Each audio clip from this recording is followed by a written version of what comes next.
Yo, what's up everyone? It's Cosmic Wand, and today we're checking out what if Harry could copy any magic and became unstoppable by year 2. Drop a like if you're hyped. Subscribe for daily content. Let's get this story started. Chapter 1, The Sponge. The Sorting Hat touched Harry Potter's head and something cracked open inside him like an egg hitting a hot pan. It wasn't painful. It was the opposite of pain, a rush of warmth spreading from the crown of his skull down through his spine, branching into his fingers, pooling in his chest. The great hall disappeared. The floating candles, the sea of watching faces, the enchanted ceiling showing a clear September sky, all of it went away. In its place, Harry felt the hat thinking. Not words, exactly. It was more like watching someone flip through a filing cabinet at impossible speed.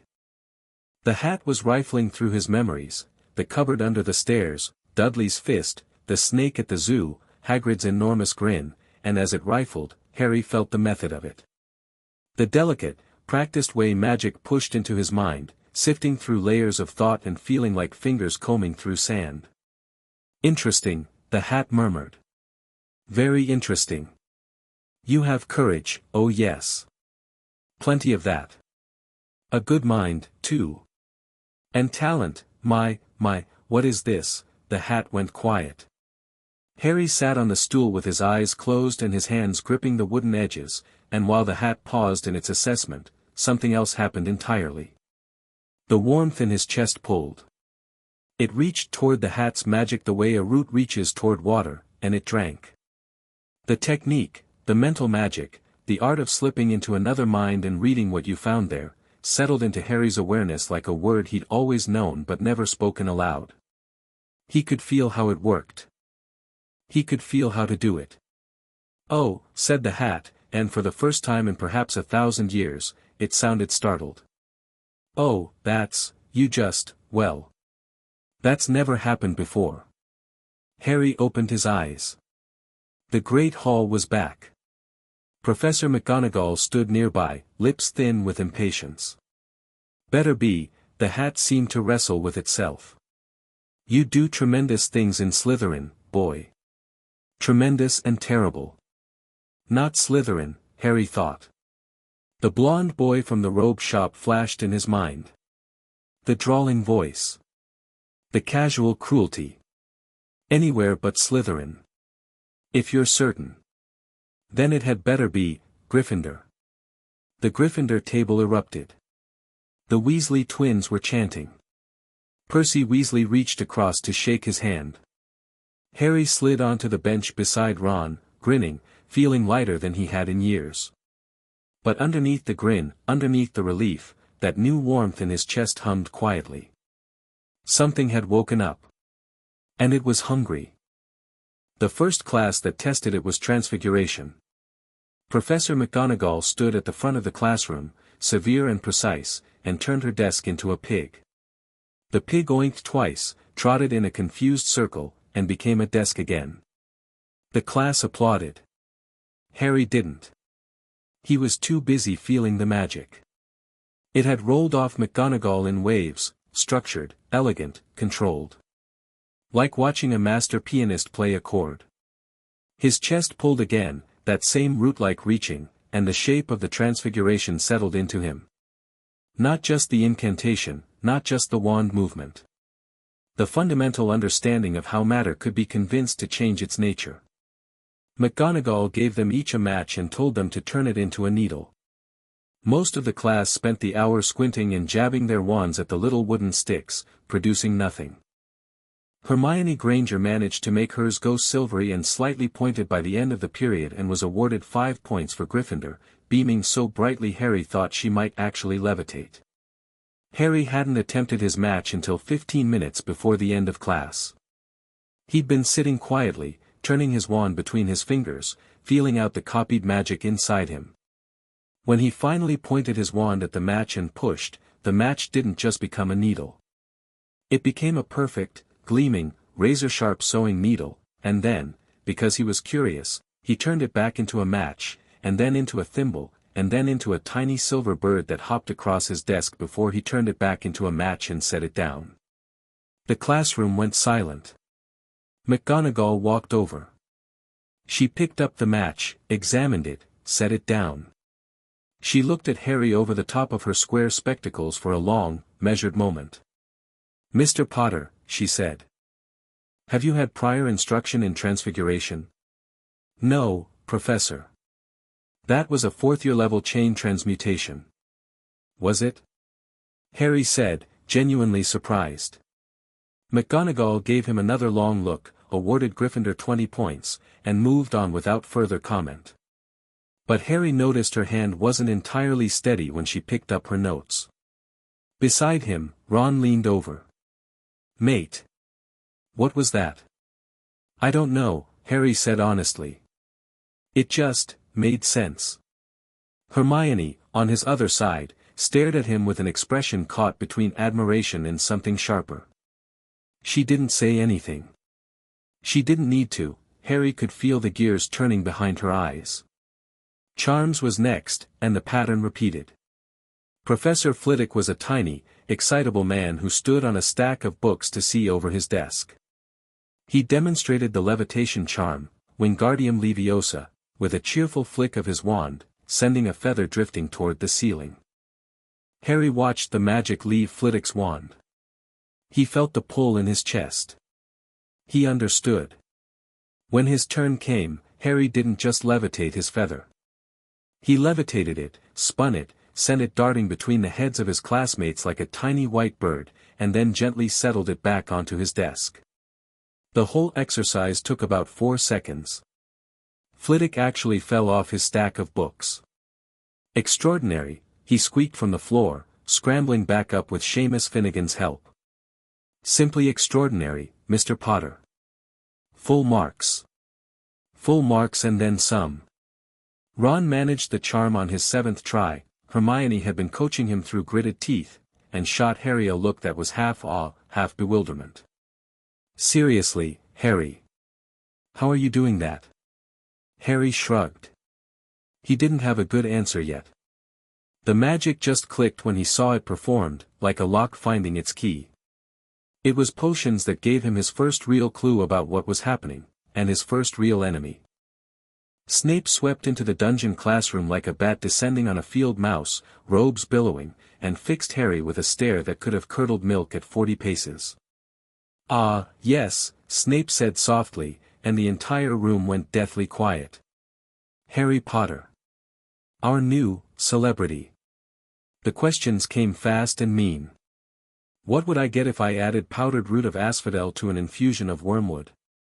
Where would you look if I told you to find me a bezoar? What is the difference between monkshood and wolfsbane?" Hermione's hand was in the air for every one of them. Harry answered them all. Not because he'd read ahead, he hadn't. But Snape's mind was doing something as he asked the questions. The potions master was pushing at Harry's thoughts, the same filing cabinet technique the Sorting Hat had used, trying to read his surface-level reactions. And every time Snape pushed, Harry's ability pulled. By the third question, Harry had absorbed enough of Snape's legitimacy to feel the man's intention behind the probing, contempt, curiosity, and something older and more painful that Harry couldn't name. And more than that, he'd absorbed Snape's acclimacy, the defensive counterpart, the walls Snape maintained around his own mind. Without consciously choosing to, Harry's mind closed like a vault door. Snape's eyes widened. Just fractionally, just for a second. Then the mask came back. "Sit down, Potter," Snape said, his voice dangerous. 10 points from Gryffindor for your cheek." "I answered every question correctly," Harry said.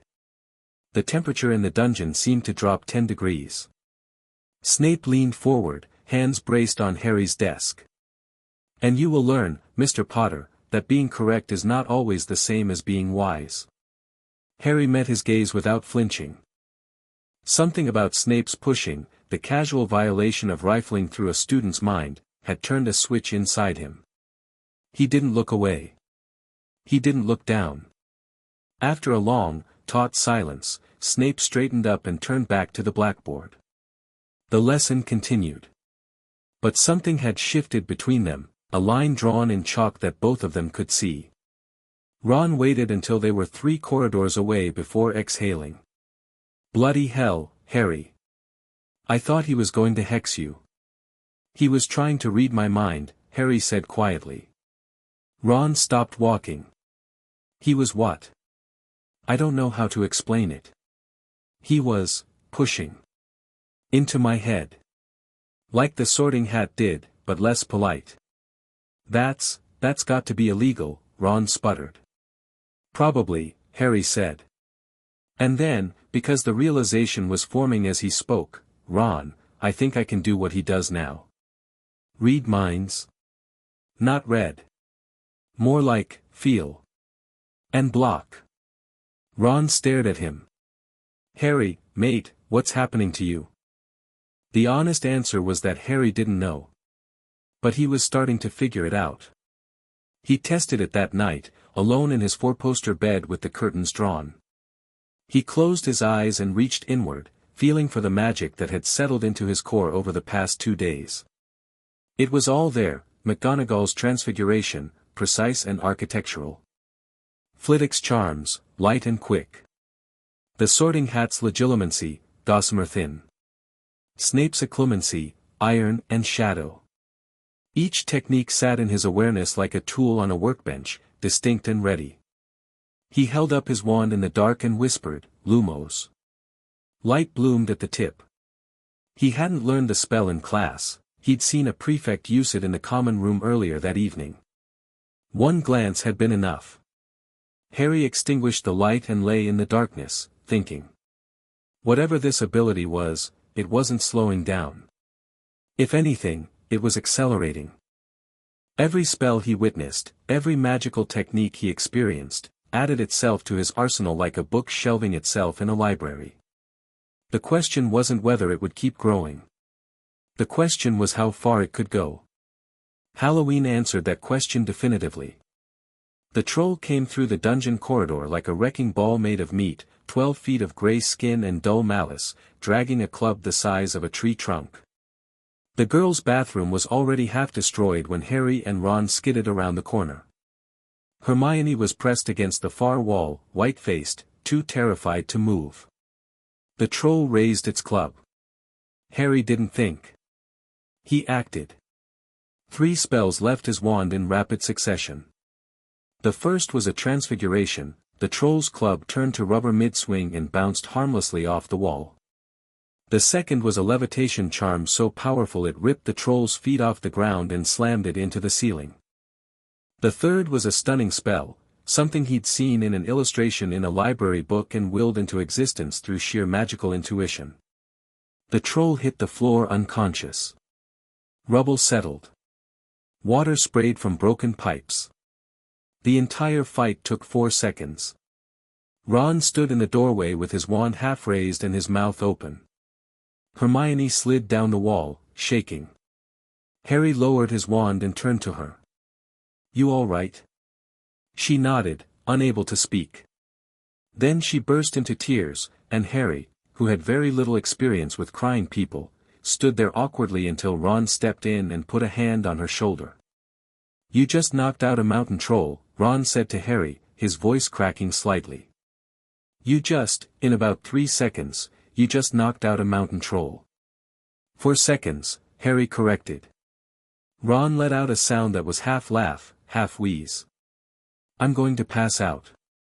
McGonagall arrived 30 seconds later with Snape and Quirrell in tow.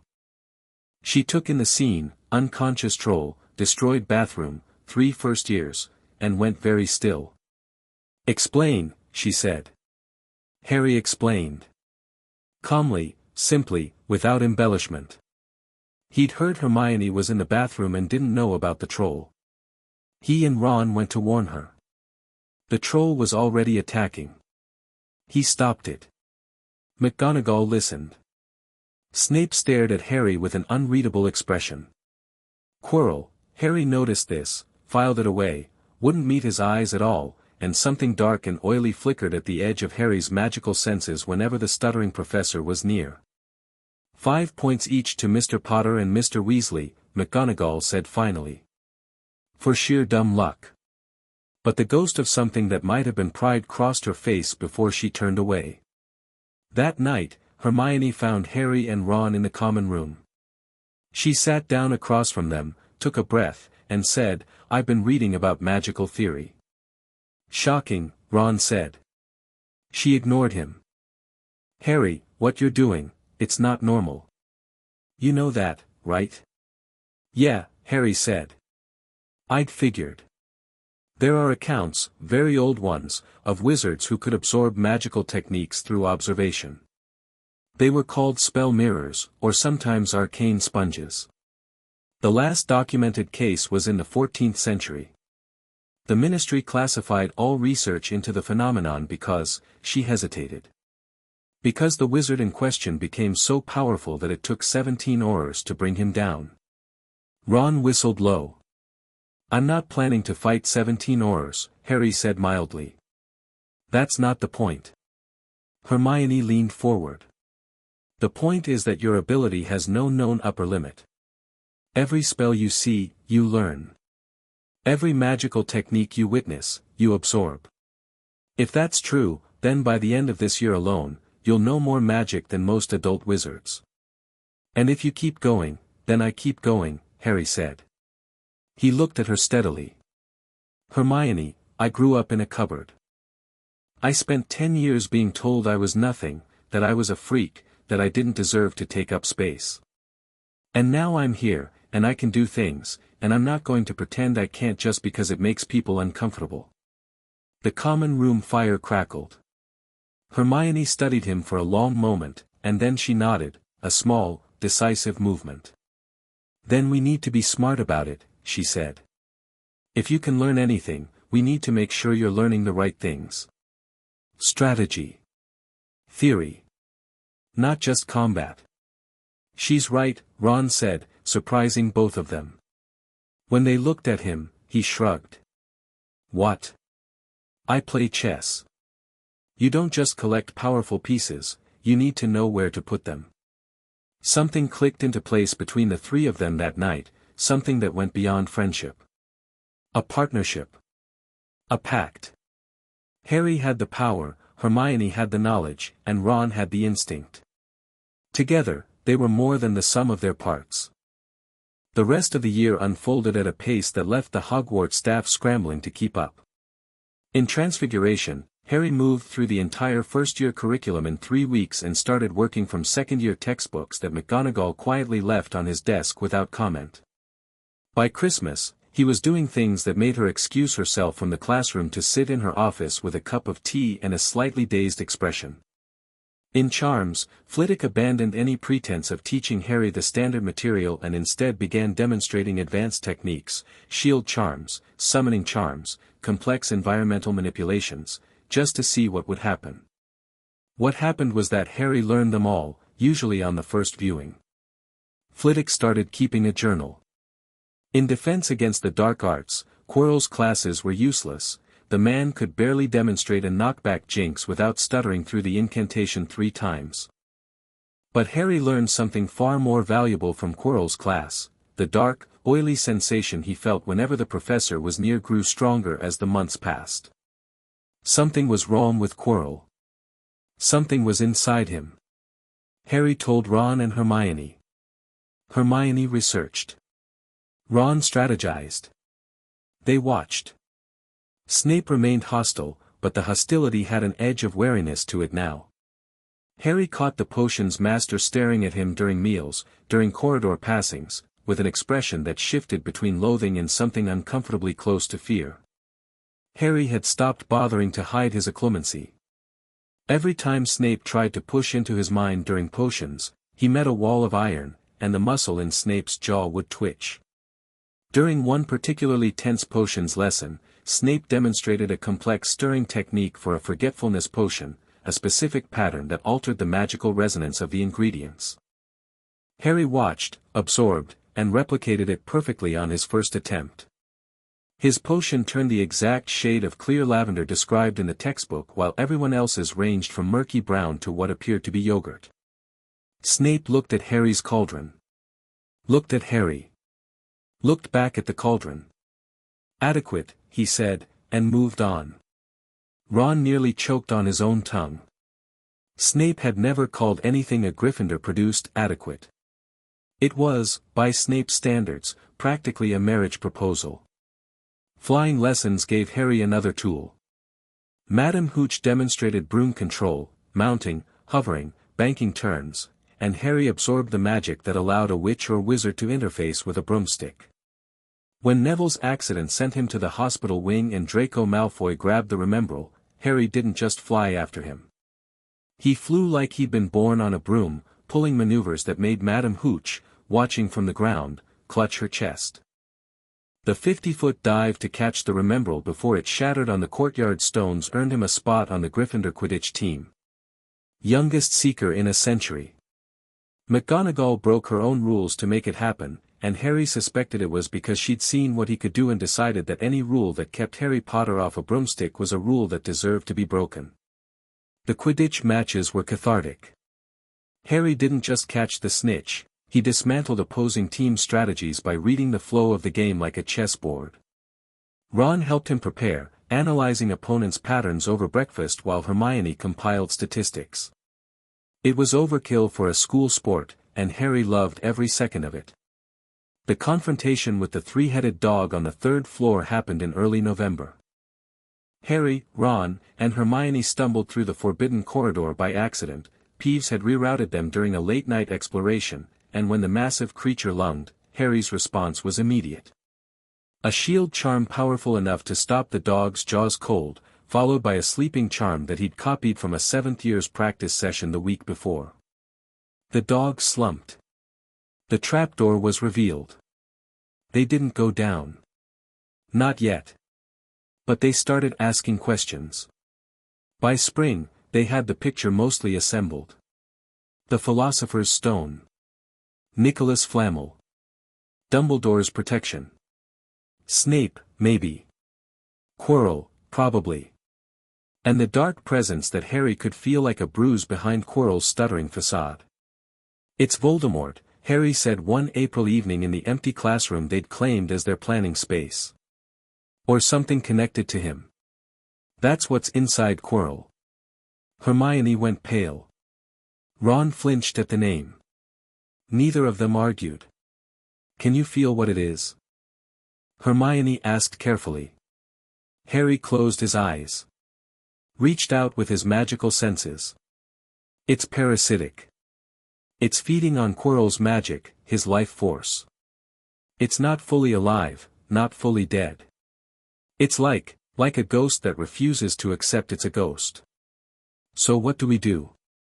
Ron asked. We go get the stone before he does, Harry said. And we end it. The gauntlet beneath the trapdoor was designed to challenge a group of skilled wizards. Harry went through it like a knife through warm butter. The devil's snare released him the moment he hit it. He'd copied enough herbology magic from Professor Sprout to command the plant with a thought.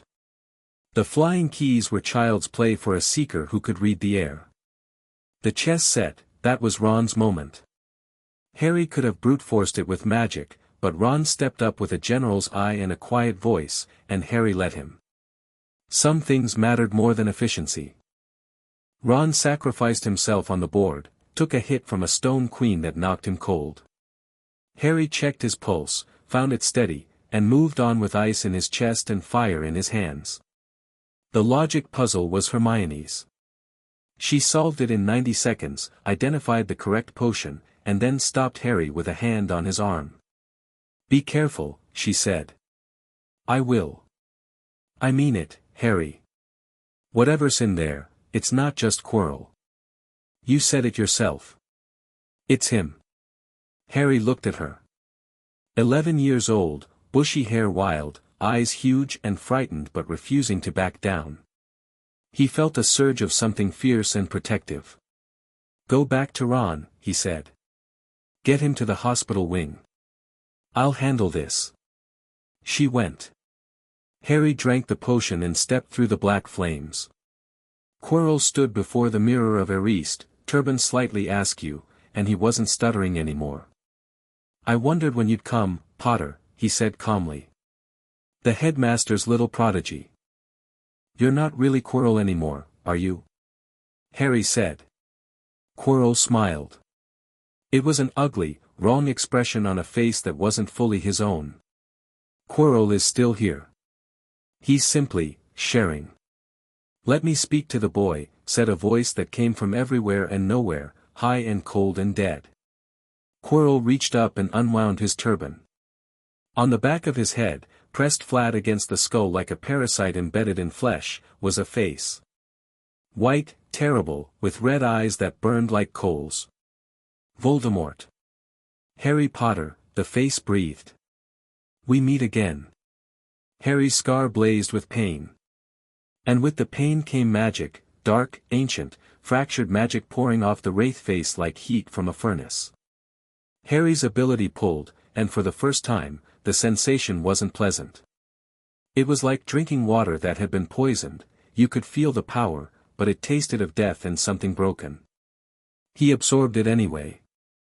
Dark arts knowledge, fragments of spells he'd never heard of, the barest edges of magic so old and terrible it had been forgotten by everyone except the thing that had once been Tom Riddle. It settled into Harry's core alongside everything else, and his core grew to accommodate it. Interesting, Voldemort hissed. What are you, boy? I'm the one who's going to stop you, Harry said. Quirrell lunged. Harry's hands came up. What happened next was difficult to describe to Dumbledore later, because Harry wasn't entirely sure he understood it himself. When Quirrell's hands closed around Harry's throat, the man's skin burned. Blistered. Began to crumble like ash. Quirrell screamed and reeled back, staring at his ruined hands. Harry hadn't cast a spell. The protection was something deeper, something woven into his blood. Voldemort shrieked at Quirrell to try again.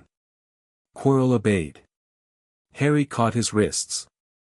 The light that erupted from the contact was blinding.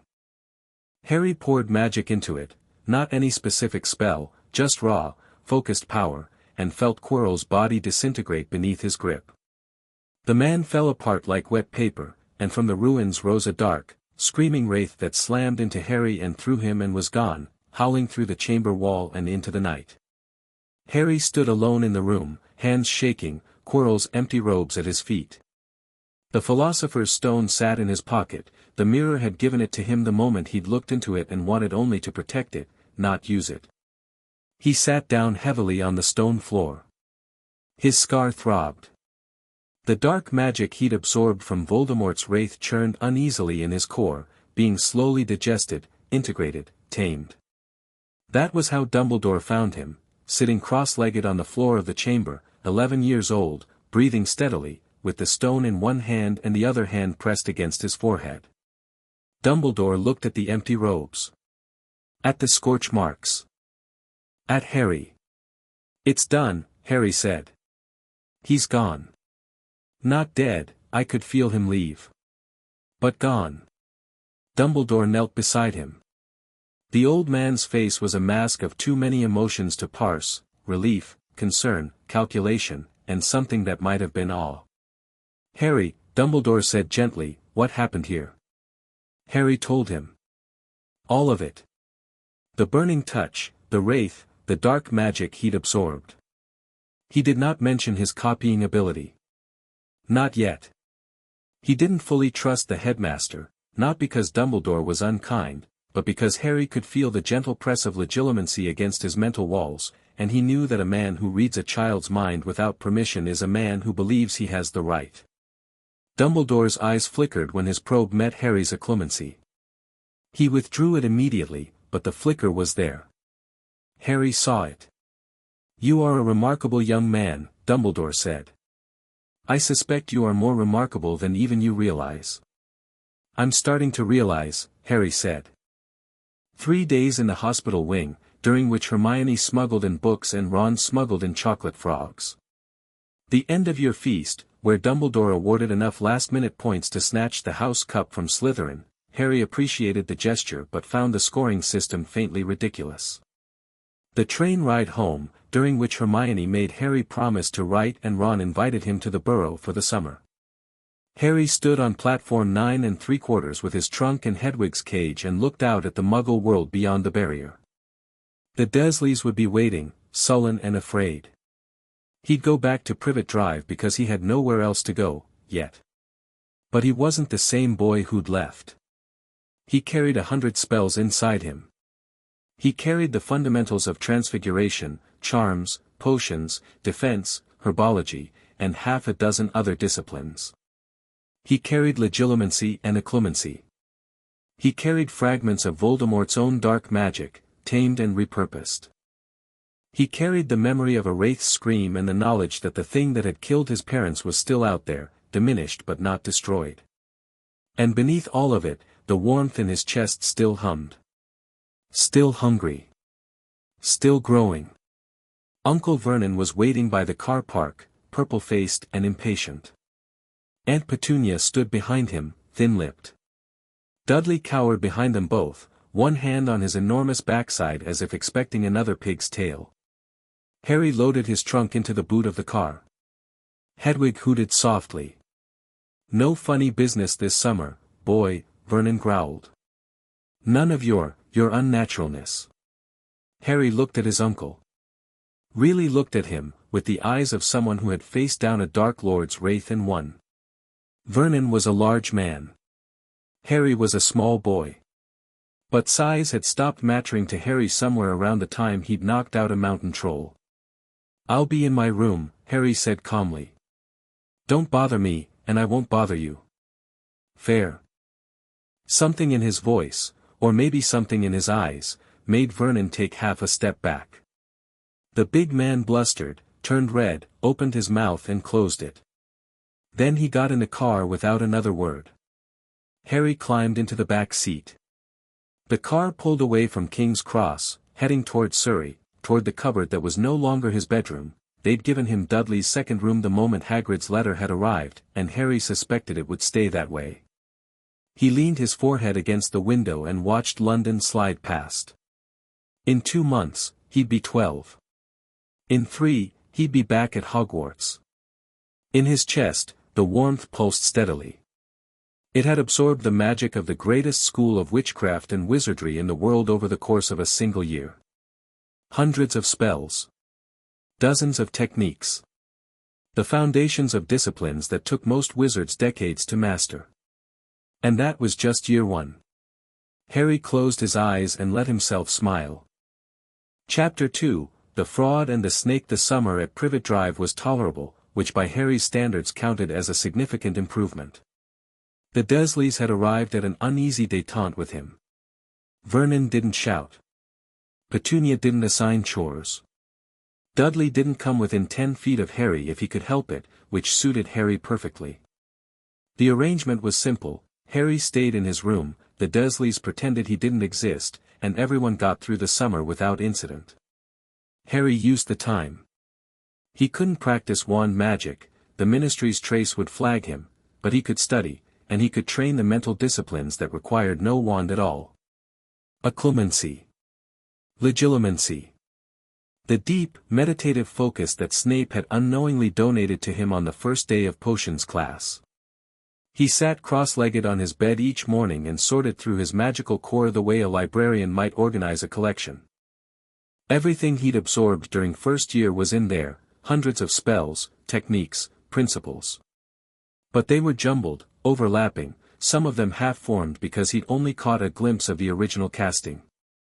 He spent hours each day organizing, categorizing, finding the connections between disciplines.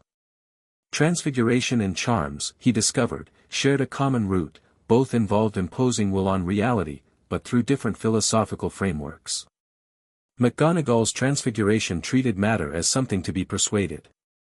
Flitwick's charms treated it as something to be charmed, cajoled, invited to behave differently. Two sides of the same coin. The dark magic he'd absorbed from Voldemort's wraith was something else entirely. It sat in a separate part of his awareness, quarantined not by any external force but by Harry's own instinct. It was powerful, yes, fragments of curses and techniques that whispered of domination, of breaking, of death. But when Harry examined them dispassionately, the way Hermione had taught him to examine any piece of information, he found that most dark magic was just regular magic with the safety catches removed. A cutting charm was a charm. A severing curse was the same magic applied without restraint, without care for what it destroyed. The distinction wasn't in the magic. It was in the intent. Harry filed that insight away and kept working. Hermione wrote every 3 days. Long, dense letters full of magical theory, summer reading recommendations, and questions about Harry's ability that she phrased carefully in case the letters were intercepted. Have you noticed any changes in your perception of things? She'd write, meaning, is the ability still active? Are you keeping up with your meditation practice? Meaning, are you still training your mind? Harry wrote back with equal care, though his letters were shorter. Ron's were shorter still, cheerful, messy dispatches about life at the Burrow, Quidditch scores, and his sister Ginny's nervous excitement about starting Hogwarts in September. None of his friends mentioned that it was strange for a 12-year-old boy to spend his summer training like a monk. They understood, in the way that only people who'd faced a troll and a Dark Lord's wraith could understand, that Harry wasn't ordinary and never would be. July bled into August. The Dursleys were hosting a dinner party for some business contact of Vernon's, Mr. Mason, a builder of drills or something equally dull, and Harry had been instructed to remain in his room and make no noise. He was perfectly content to comply. He was deep in a mental exercise, tracing the pathways of McGonagall's advanced transfiguration, when something appeared at the foot of his bed with a sharp crack. Harry's wand was in his hand before the sound finished. His occlumency shield slammed shut. His magical senses flared outward. The thing standing on his bed was not a threat. It was about 2 feet tall, with bat-like ears, enormous green eyes, and a body wrapped in what appeared to be a filthy pillowcase. It was also trembling so hard that the bed frame rattled. "Harry Potter," it squeaked. "So long has Dobby wanted to meet you, sir, such an honor it is. Who are you?" Harry said.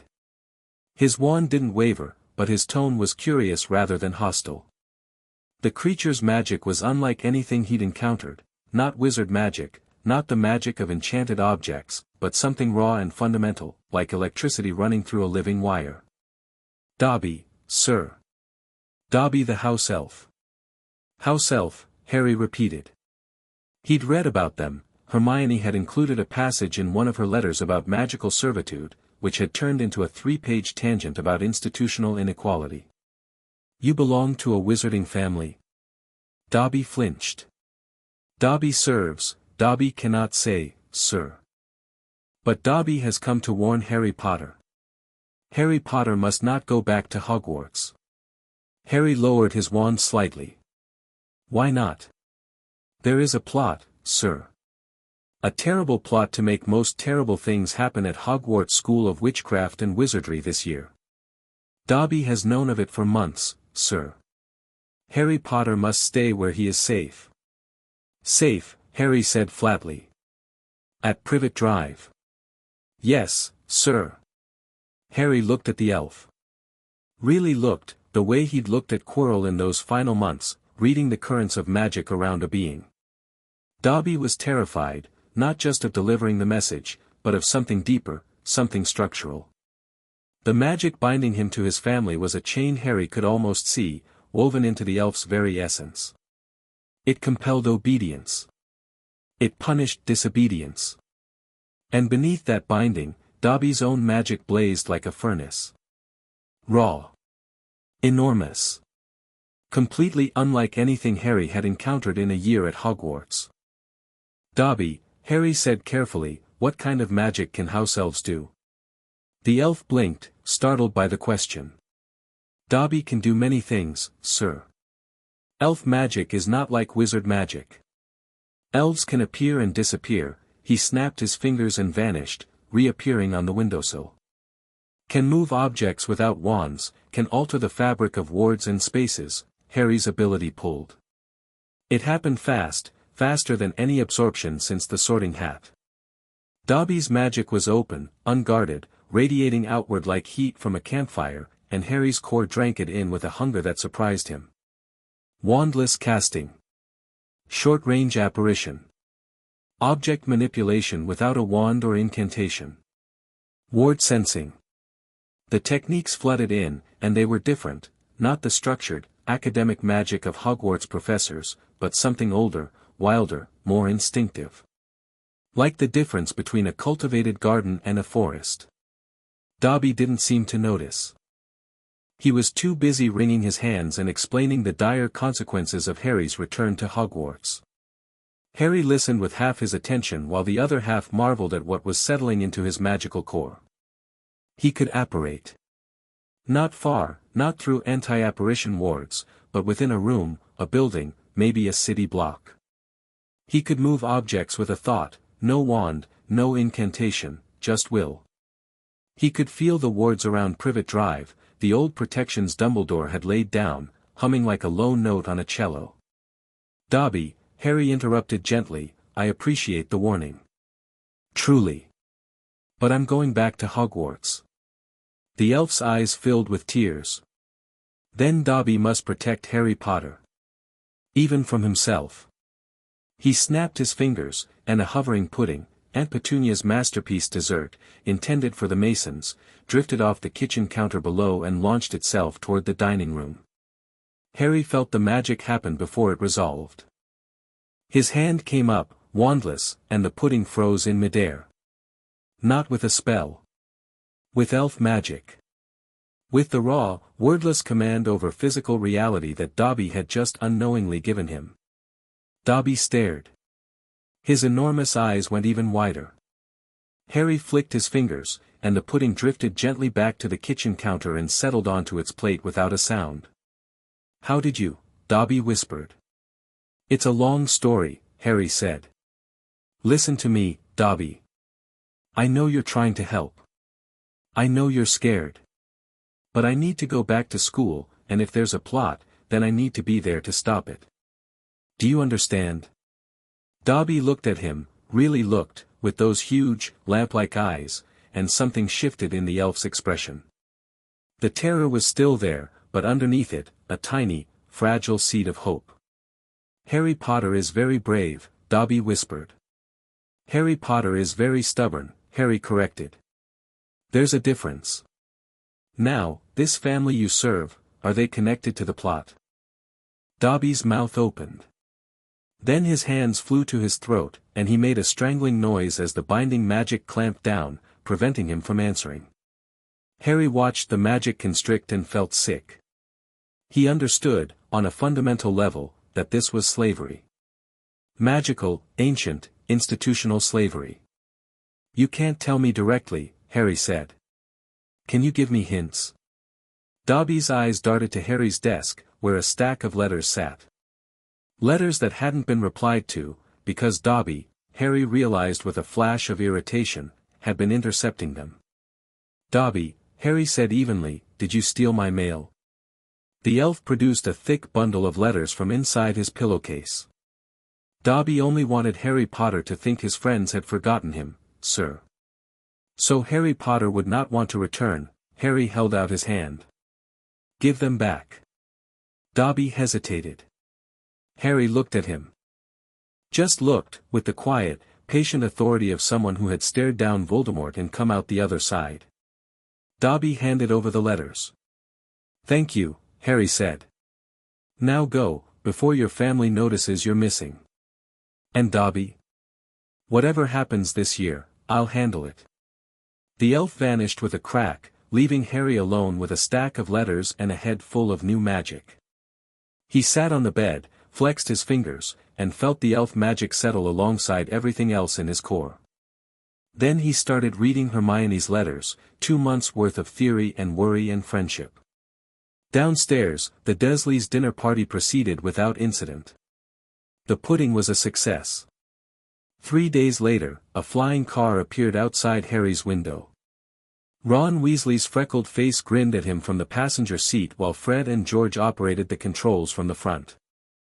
The Ford Anglia hovered in the night air, defying physics, and Harry felt the charms woven into its frame: concealment, lightning, flight, singing like plucked strings. We're busting you out, Ron announced. I'm not in prison, Harry said, but he was already smiling. He grabbed his trunk, collected Hedwig's cage, and climbed through the window into the back seat. The car rose into the darkness above Little Whinging, and Harry watched Privet Drive shrink below him until it was nothing but a smear of streetlights. "You look different," Ron said, twisting around to study him. "I dunno. More solid." "Been training," Harry said. "Training what?" "It's summer. You can't do magic."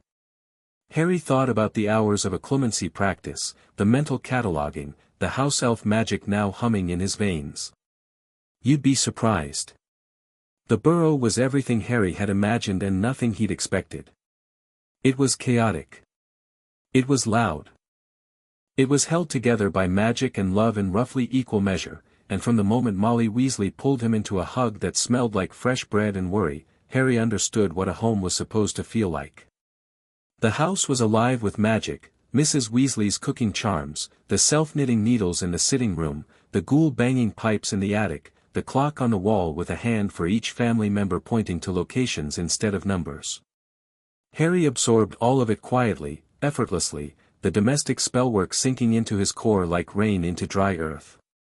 It was gentle magic, homey magic, but no less powerful for that. The cleaning charms that Mrs. Weasley deployed could strip paint at 20 paces. Ginny Weasley was small, red-haired, and completely unable to function in Harry's presence. She knocked over a butter dish the first morning, turned the color of a tomato, and fled the kitchen. Ron rolled his eyes. "She's had a crush on you since Mom told her the stories," he explained. "She'll get over it." Harry felt mildly guilty about the butter dish but didn't know what to do about it. Social navigation remained the one skill his ability couldn't copy. The weeks at the Burrow were the happiest of Harry's life. He played Quidditch in the orchard with the Weasley children, and absorbed some truly inventive flying techniques from Fred and George, who treated broomsticks less as transportation and more as weapons of aerial chaos. He helped Mrs. Weasley degnome the garden. The gnomes had their own peculiar magic, rudimentary but interesting, and Harry added it to his collection. He spent evenings in Ron's attic bedroom, talking about Hogwarts, about the year ahead, about whether the Chudley Cannons would ever win anything. He told Ron about Dobby. About the warning, the plot, the intercepted letters. Ron's face went through several colors. "A house elf came to warn you." "That's, Harry, house elves are bound to old pureblood families. Really old, really rich. If Dobby's master is connected to some plot at Hogwarts, I know," Harry said. "I've been thinking about it. Any guesses?" Harry thought about the way Dobby's eyes had darted when Harry asked about the family. The fear that was specific, personal, cruel. The way the binding magic had clamped down when he tried to give details. "Not yet," Harry said. "But I'll figure it out." The Hogwarts letters arrived in early August. The book list for second year included the entire collected works of Gilderoy Lockhart, 7 books, all expensive, all featuring a blonde man with an aggressively white smile on the cover. "Who is this person?" Harry asked, examining Magical Me with deep suspicion. "Gilderoy Lockhart," Molly Weasley said with a flutter of excitement that made Arthur's ears go pink. "He's the new Defense Against the Dark Arts teacher." "Oh, he's wonderful, Harry. So brave, so accomplished, he looks like a toothpaste advert," Ron muttered. They traveled to Diagon Alley by Flo Powder. Harry hated it, the spinning, the ash, the loss of control, but his arrival in Flourish and Blots was at least on target, which was more than could be said for the first time he tried it at the Burrow and ended up in Borgin and Burke's. Actually, Borgin and Burke's had been informative. Harry had spent 20 minutes in the Dark Artifacts shop before Hagrid found him, and in those 20 minutes, his ability had been working overtime. The cursed objects on the shelves radiated dark magic in distinct signatures, each one a lesson in malicious enchantment. Harry hadn't touched any of them, he wasn't stupid, but proximity was enough for his ability to catch the edges. He'd also seen Lucius Malfoy through the shop window, tall and platinum blonde and radiating the kind of aristocratic contempt that made Harry's teeth itch, selling dark objects from a hidden room at Malfoy Manor. Now, in Flourish and Blots, the shop was packed to bursting. Gilderoy Lockhart was holding a book signing at the front, resplendent in robes of forget-me-not blue, his smile so bright it was practically aggressive.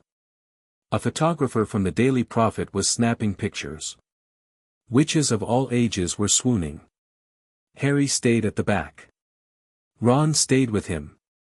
Hermione, who had arrived with her parents, looking tanned and bright-eyed, joined them, clutching her stack of Lockhart books with an enthusiasm that made Ron groan. "He's really very impressive," Hermione said defensively. "He's done incredible things." "He says he's done incredible things," Harry corrected quietly. Something about Lockhart's magic, or rather, the absence of magic around the man, was prickling at Harry's senses. The famous adventurer, the hero of a dozen impossible stories, should have radiated power. Instead, Lockhart's magical signature was thin. Unremarkable. Like a campfire pretending to be a bonfire. "What do you mean?" Hermione asked, catching his tone. Later, Harry said, because the crowd was parting and Lockhart had spotted him. "It can't be, Harry Potter." Lockhart surged forward, seized Harry's hand, and dragged him to the front of the shop before Harry could react. The photographer went ballistic. "Ladies and gentlemen, what an extraordinary moment. When young Harry here stepped into Flourish and Blots today, he had no idea that he'd be leaving with my entire collected works, free of charge." He thrust a towering stack of books into Harry's arms. The crowd applauded. Harry stood there with an armload of literature he hadn't asked for and a growing conviction that Gilderoy Lockhart was a fraud. He extracted himself as quickly as possible, dumping the books into Ginny's cauldron. "You can have them, I'll buy my own," and retreating to the back of the shop, where Ron was trying very hard not to laugh and Hermione was trying very hard not to look starstruck. That was when Lucius Malfoy appeared. He materialized from the crowd like a shark from deep water, tall, pale, his long white blonde hair immaculate, his cane with its silver serpent head gleaming. Draco slunk behind him, smirking. "Well, well," Lucius said, his voice carrying the particular softness of a man who never needed to raise it. "Arthur Weasley." Arthur, who had been browsing enchanted bicycle repair manuals, turned around. His face was pleasant, but his shoulders squared. "Lucius. Busy time at the ministry, I hear. All those raids." Lucius picked up one of Ginny's second-hand textbooks, examined it with distaste, and dropped it back into her cauldron. "Obviously they don't pay you overtime. What's the use of being a disgrace to the name of wizard if they don't even pay you well for it?" Arthur's face went dark red. "We have a very different idea of what disgraces the name of wizard, Lucius." The confrontation escalated quickly. Arthur lunged. Lucius grabbed. Books went flying. Hagrid waded in and separated them, holding each man at arm's length like quarreling kittens. Harry watched the whole thing with interest, but his attention wasn't on the fight. It was on Lucius Malfoy's hands. Because in the scuffle, with the smoothness of a practiced pickpocket, Lucius had slipped something into Ginny's cauldron alongside the stack of Lockhart books. A small, black, leather-bound book. Harry felt it the moment it landed. A pulse of dark magic so strong it was like a shout in a silent room, cold, hungry, sentient. Whatever that book was, it was alive in a way that no book should be. The magic radiating from it tasted of the same oily darkness he'd sensed around Quirrell. The same flavor as the Wraith. The same fractured, parasitic signature. Voldemort. There was something of Voldemort in that book.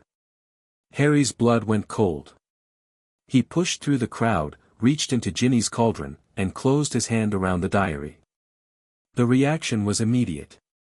The book bit, not physically, but magically. It reached for him, tendrils of dark magic pushing into his skin, trying to find purchase, trying to begin whatever process of feeding and corruption it was designed for. Harry's occlumency walls slammed down. His magical core surged in response, and the diary's tendrils recoiled as if burned. Harry pulled it out and looked at it. Plain black cover. On the back, stamped in faded gold, T.M. Riddle. His heart hammered. He knew that sensation. He'd felt it in the chamber beneath the trapdoor, pouring off the wraith on the back of Quirrell's head. This wasn't just a dark artifact. This was a piece of Voldemort himself. And Lucius Malfoy had just put it in a child's school supplies. Harry looked up. Across the shop, Lucius was straightening his robes, smooth and composed, a faint sneer on his aristocratic face. His eyes met Harry's for just a moment, dismissive, uninterested, the gaze of a man who considered children beneath his notice. Harry pocketed the diary. He didn't tell anyone. Not yet. Not because he wanted to hide it, but because he needed to understand it first. The diary was dangerous, he could feel its dark intelligence pressing against his pocket like a heartbeat, but it was also information. If this was a piece of Voldemort, then understanding it might tell Harry things about his enemy that no one else knew. That evening, back at the Burrow, Harry sat on the edge of his camp bed in Ron's room and held the diary in his hands. He could feel it trying to connect with him, sending out gentle feelers of persuasion. Open me. Write in me. Let me in. The magic was sophisticated, subtle, patient, designed to erode resistance over weeks and months of contact. Against Harry's inclemency, it was like water hitting a seawall. He opened the diary. Blank pages. He picked up a quill and wrote, "My name is Harry Potter." The ink sank into the page and disappeared. For a moment, nothing happened. Then new words bled up from the paper, written in an elegant hand that was not his own. "Hello, Harry Potter. My name is Tom Riddle."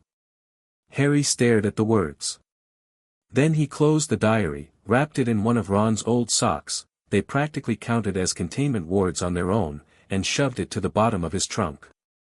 He'd deal with it at Hogwarts. On his terms, on his ground, with his friends beside him. But one thing was already clear, whatever Dobby had been warning him about, it had just been placed directly into his hands. And Lucius Malfoy had put it there. September 1st arrived with the usual chaos. Molly Weasley shepherded her brood through King's Cross like a general commanding a retreat, and they made the Hogwarts Express with minutes to spare. Harry, Ron, and Hermione claimed a compartment, and as the train pulled out of London, Harry felt the familiar thrum of anticipation in his chest. He told them about the diary on the train. "You're joking," Ron said, pale beneath his freckles. "Malfoy's dad planted a piece of you-know-who in my sister's stuff."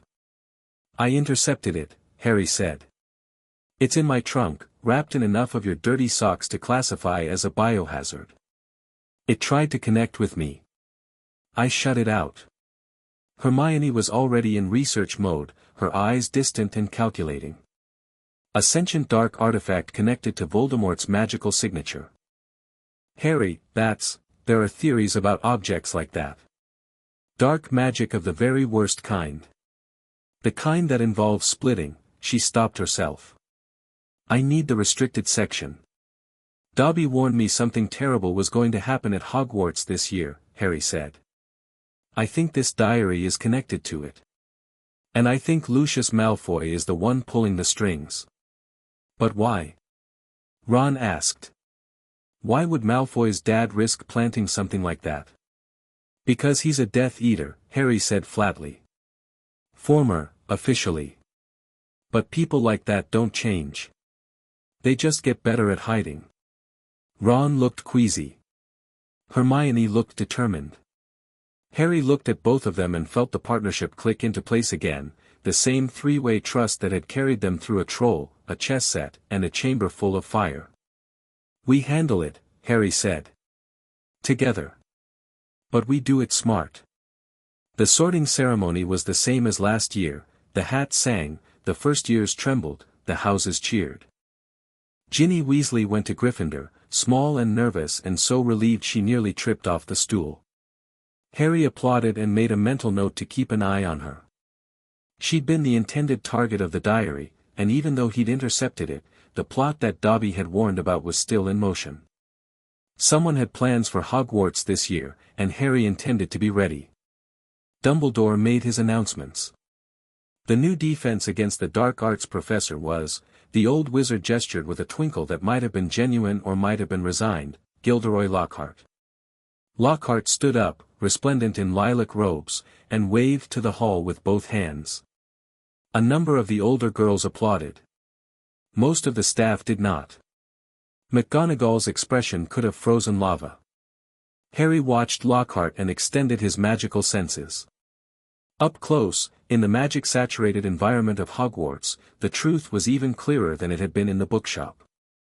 Lockhart's magical core was small, genuinely, startlingly small for someone who claimed to have done the things in his books.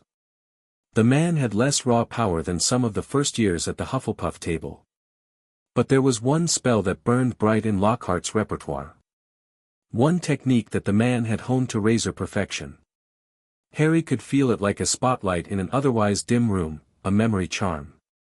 Lockhart's Obliviate was masterwork level. World class. The best Harry had ever sensed. And now, suddenly, the books made sense.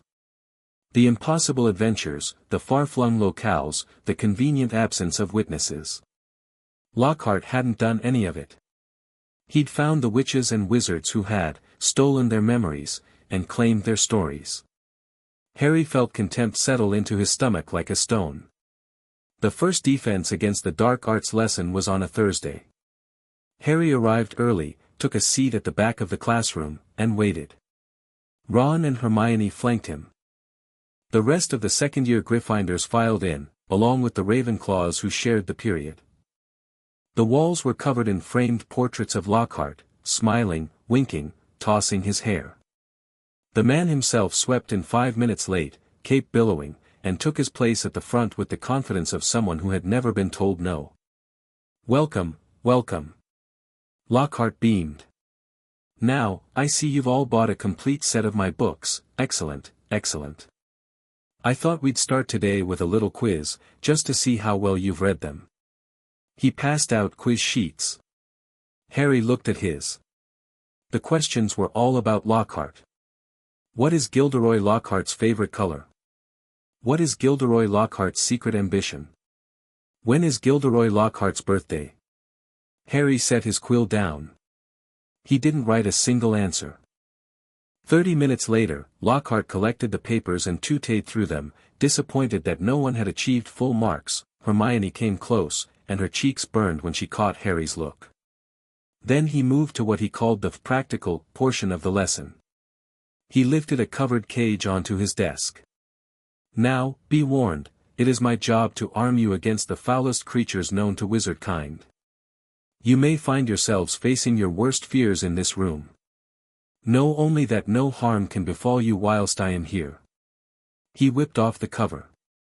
The cage was full of Cornish pixies, small, electric blue, and violent. Lockhart opened the cage door with a dramatic flourish. The pixies exploded into the room like a grenade made of malice. They tore down Lockhart's portraits, pulled Neville up by his ears and hung him from the chandelier, scattered books and papers, and reduced the classroom to chaos in approximately 8 seconds. Lockhart pulled his wand. "Pesca pixie pesternimi," he shouted, brandishing it like a conductor's baton. Nothing happened. A pixie snatched the wand out of his hand and threw it out the window. I'll ask you lot to just nip the rest of them back into the cage," Lockhart said, backing toward his office door, and then he was gone. The classroom was pandemonium. Students were ducking under desks, covering their heads, shouting. Hermione was already casting freezing charms on individual pixies, picking them off one by one with determined efficiency.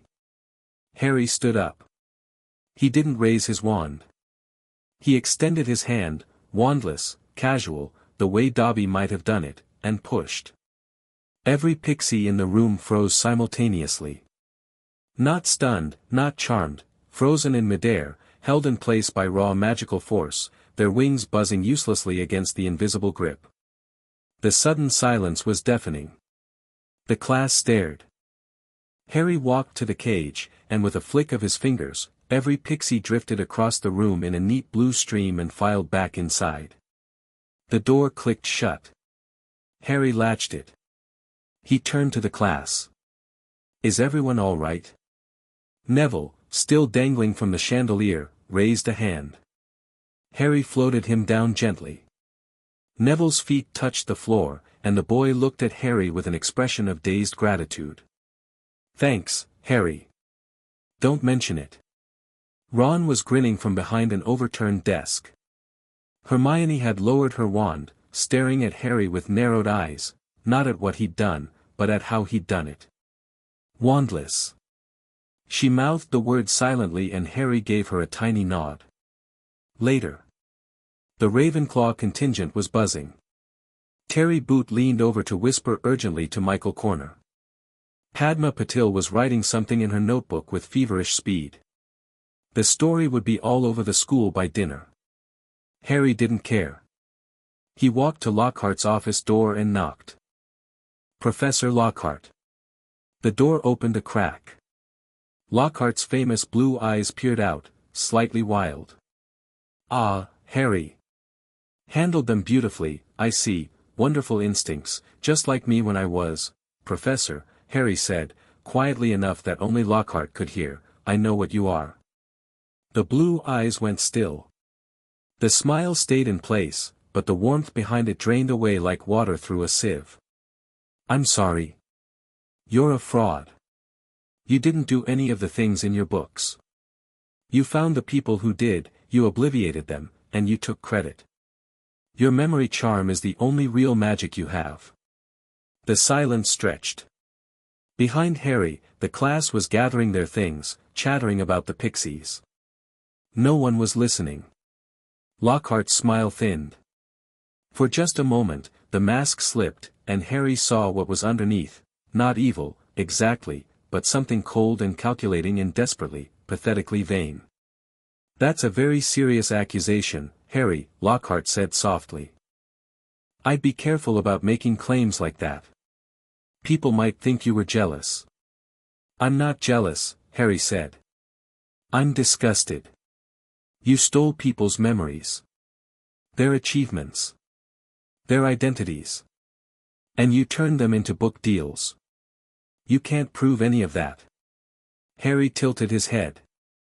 He reached out with his legitimacy, not aggressively, not pushing, just reading the surface of Lockhart's mind the way you'd read a headline on a newspaper.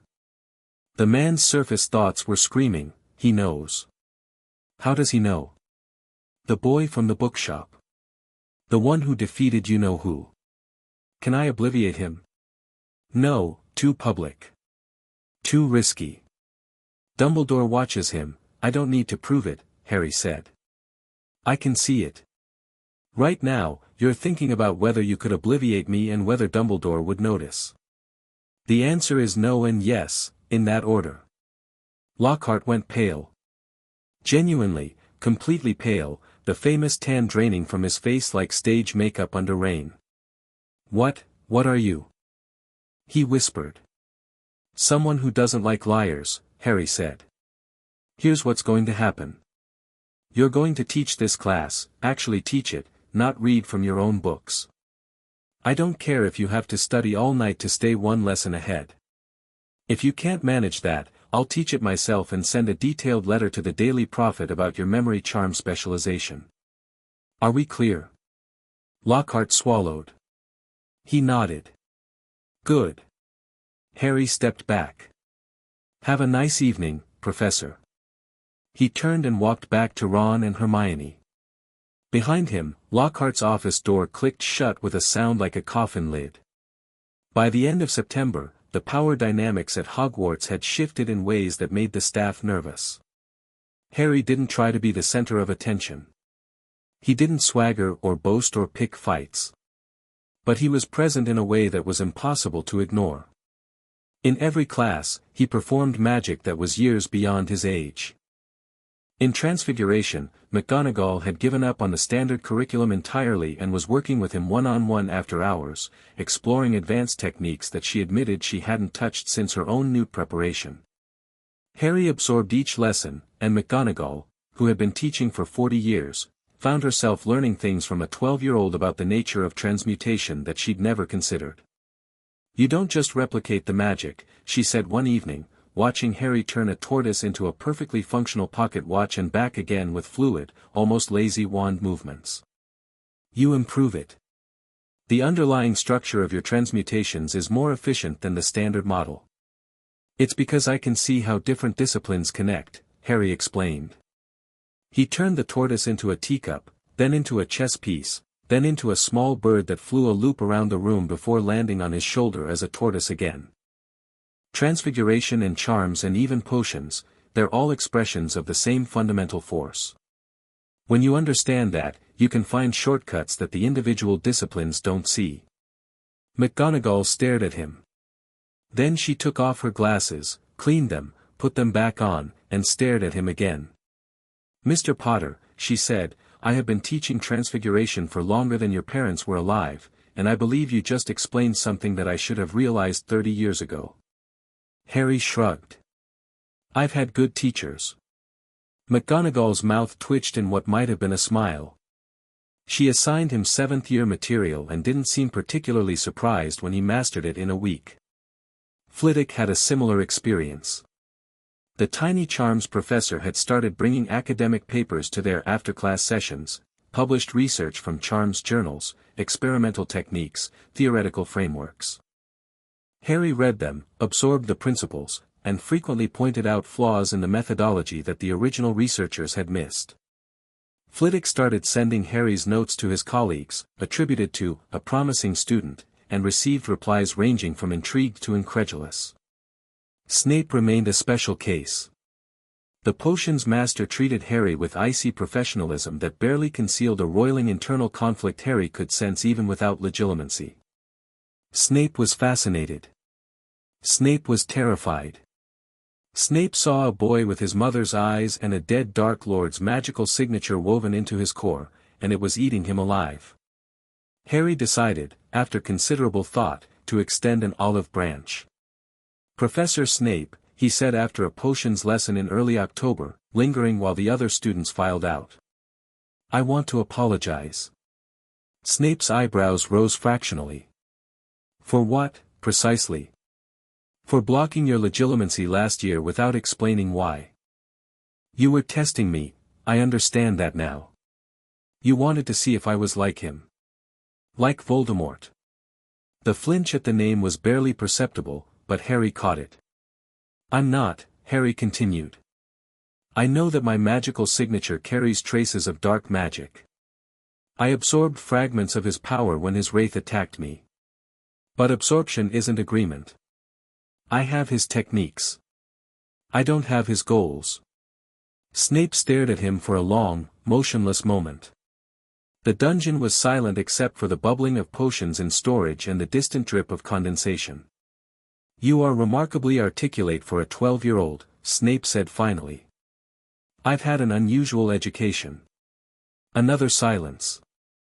Then, barely perceptibly, Snape nodded. "I will consider your words, Potter." Dismissed. It wasn't friendship. It wasn't even warmth. But the open hostility dimmed after that, and Harry caught Snape watching him in the corridors with an expression that was less loathing and more unsettled curiosity. The one relationship that remained complicated was with Dumbledore. The headmaster watched Harry the way an astronomer watches an unexpected comet, with fascination, caution, and the uncomfortable awareness that his existing models might not account for what he was seeing. Harry felt Dumbledore's attention like a gentle, constant pressure.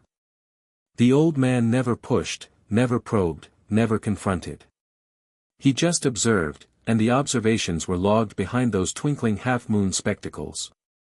Harry observed right back. He could feel Dumbledore's power, enormous, deep, layered like geological strata. The headmaster's magical signature was the most complex thing Harry had ever sensed, a lifetime of learning and experience compressed into a single, ancient core. Harry's ability reached for it instinctively every time they were in the same room, but Dumbledore's defenses were subtle and immense. Harry caught fragments, the edge of a ward technique here, a glimpse of Transfiguration mastery there, but the depth of Dumbledore's knowledge remained tantalizingly out of reach. Which was interesting in itself.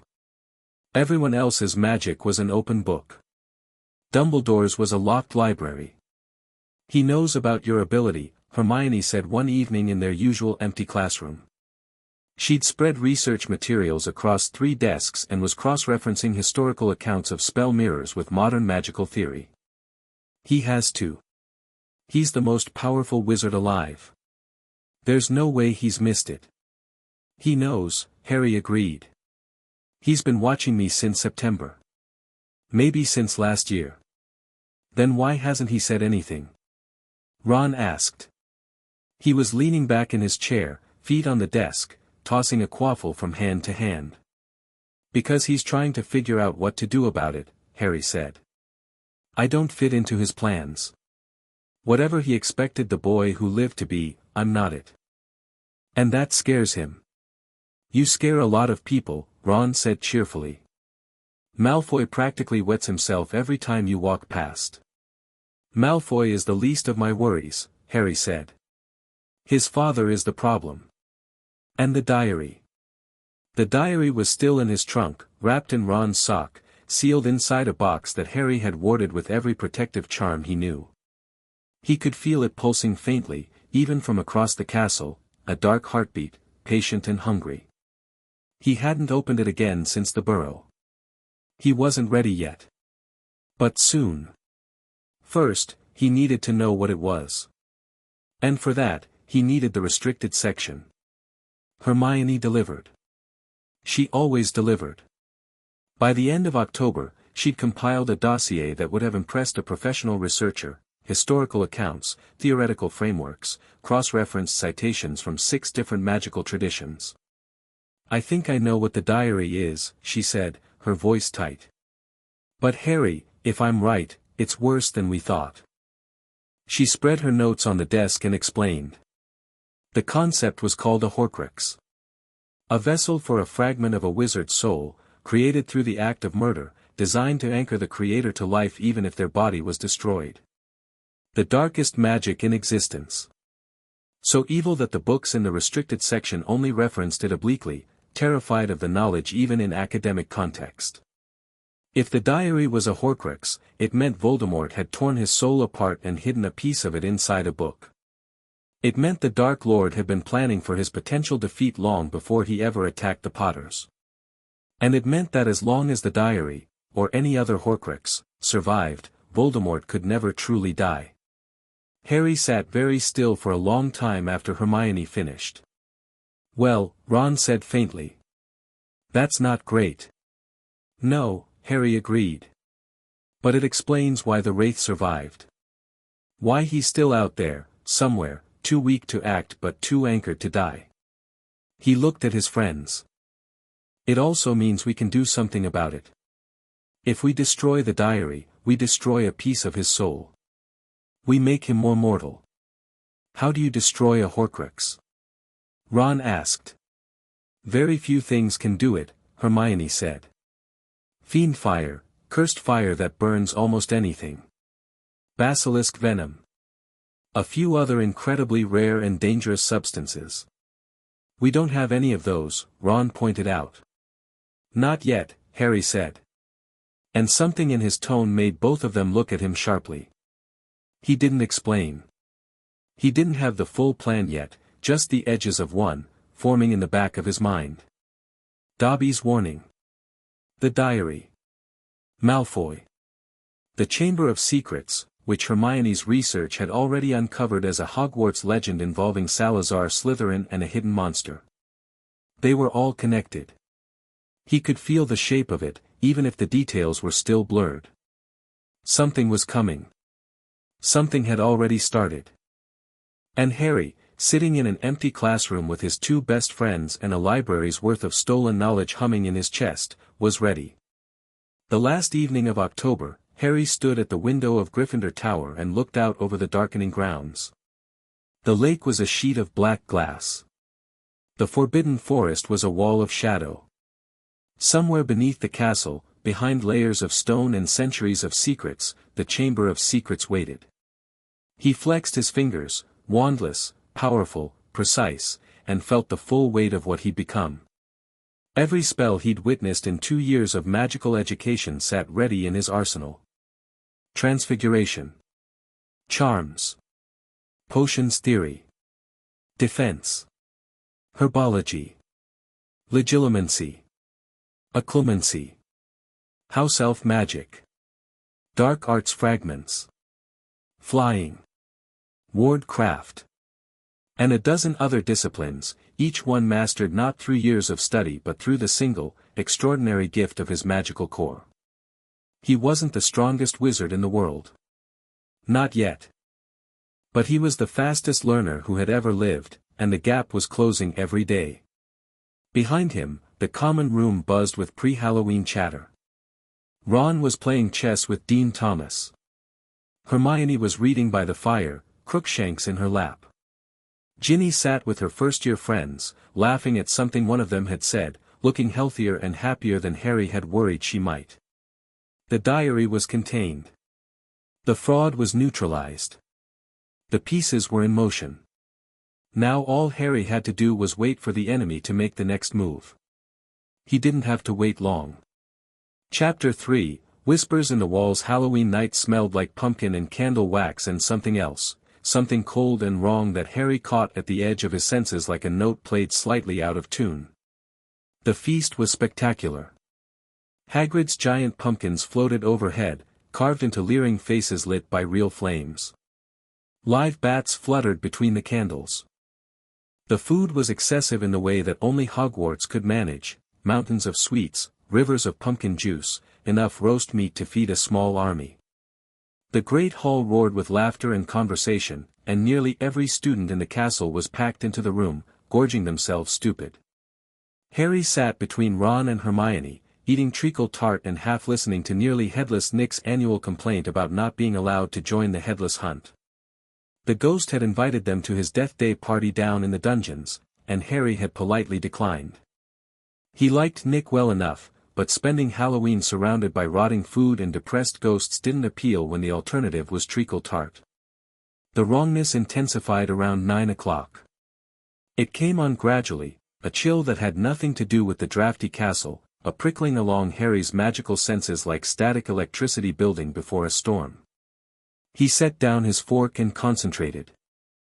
The sensation was distant, muffled by stone and distance, but it was there, something dark, something ancient, something moving. Harry. Hermione noticed his expression. She always noticed. Something's happening, he said quietly. Can you feel that? Hermione frowned and closed her eyes, reaching for her own magical awareness, which Harry had been helping her develop. She couldn't copy magic the way he did, but she could learn to sense it with practice. After a moment, she shook her head. I can't feel anything unusual. I can, Harry said. He pushed back from the table. I need to check something. Now. Ron said through a mouthful of chocolate cake. Now. They left the feast. The corridors outside the great hall were deserted, everyone was still eating. Harry moved quickly, following the dark sensation the way a hound follows a scent. It was below them and to the east, somewhere in the lower floors, threading through the walls like a snake through tall grass. And then he heard it. Rip, tear, kill. The voice was enormous and ancient and came from inside the stones themselves.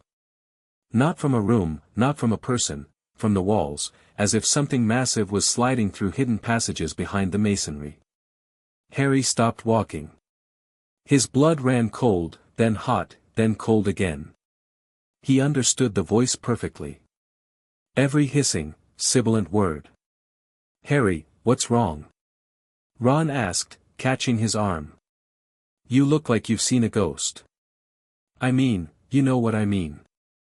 I can hear something in the walls, Harry said. A voice. It's speaking Parseltongue. Ron went white. Hermione's eyes went wide. What's it saying? She whispered. Kill, Harry said. It wants to kill. They ran. Harry followed the voice through the castle, down staircases, along corridors, through a shortcut behind a tapestry that Fred and George had shown him. The voice was moving fast, faster than they could run, sliding through the walls with a sound like scales on stone that only Harry could detect.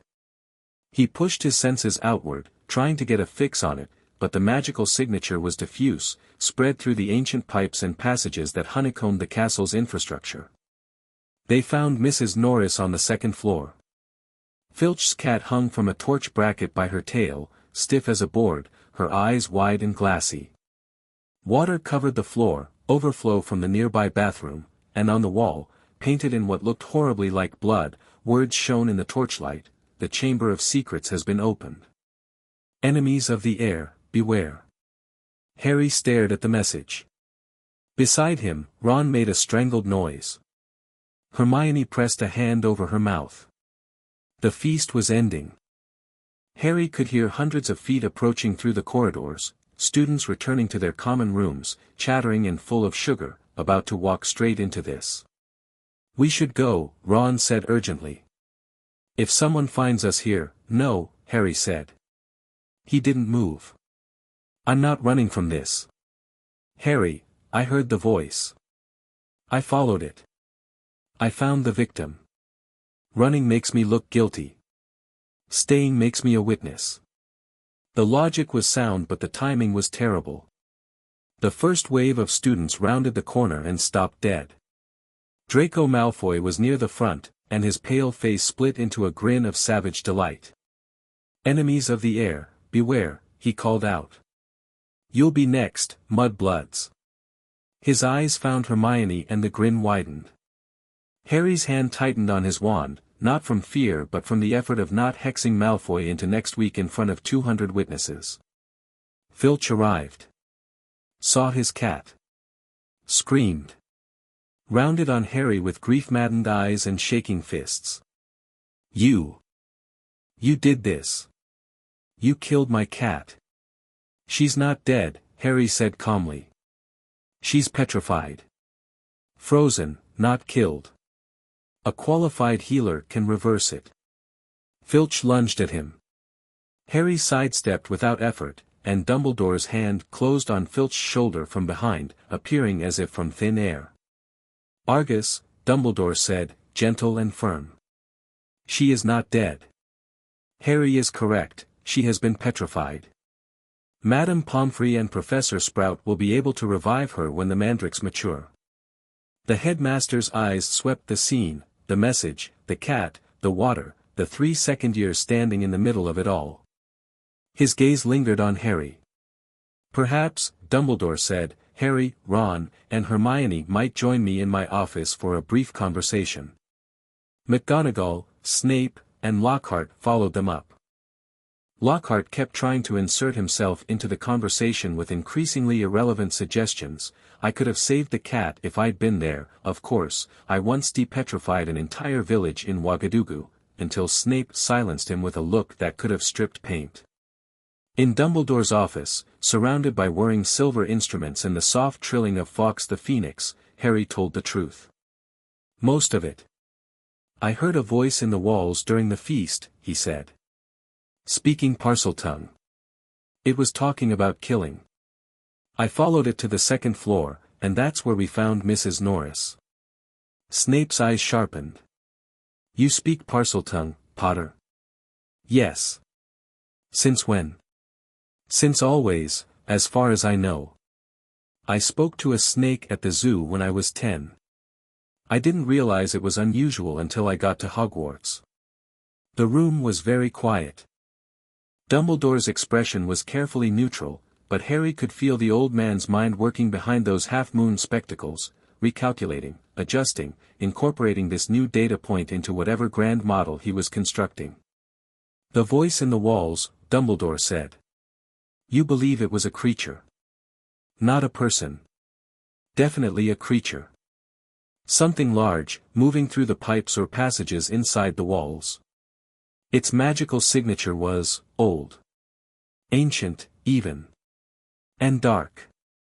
You can sense magical signatures," Snape said. It wasn't a question. "Yes." Another silence. Snape and Dumbledore exchanged a glance that communicated volumes in a fraction of a second. "Thank you, Harry," Dumbledore said. "You may return to your dormitory. I would ask that you exercise caution in the coming days." "I intend to do more than exercise caution," Harry said.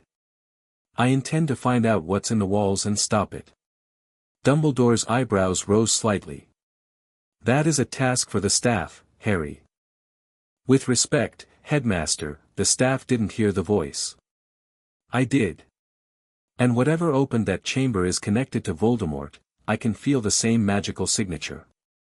The temperature in the room dropped. Lockhart flinched. Snape went very still. McGonagall's hand drifted to her wand. Dumbledore studied Harry for a long moment. "You are certain of that connection?" "Positive." Another long moment. Then Dumbledore nodded, slowly, as if conceding a point in a chess game he hadn't expected to play. "Then I would ask that you keep me informed of your findings," Dumbledore said. "This is not a request for you to stop, Harry. It is a request that we work in parallel rather than at cross purposes." Harry considered this.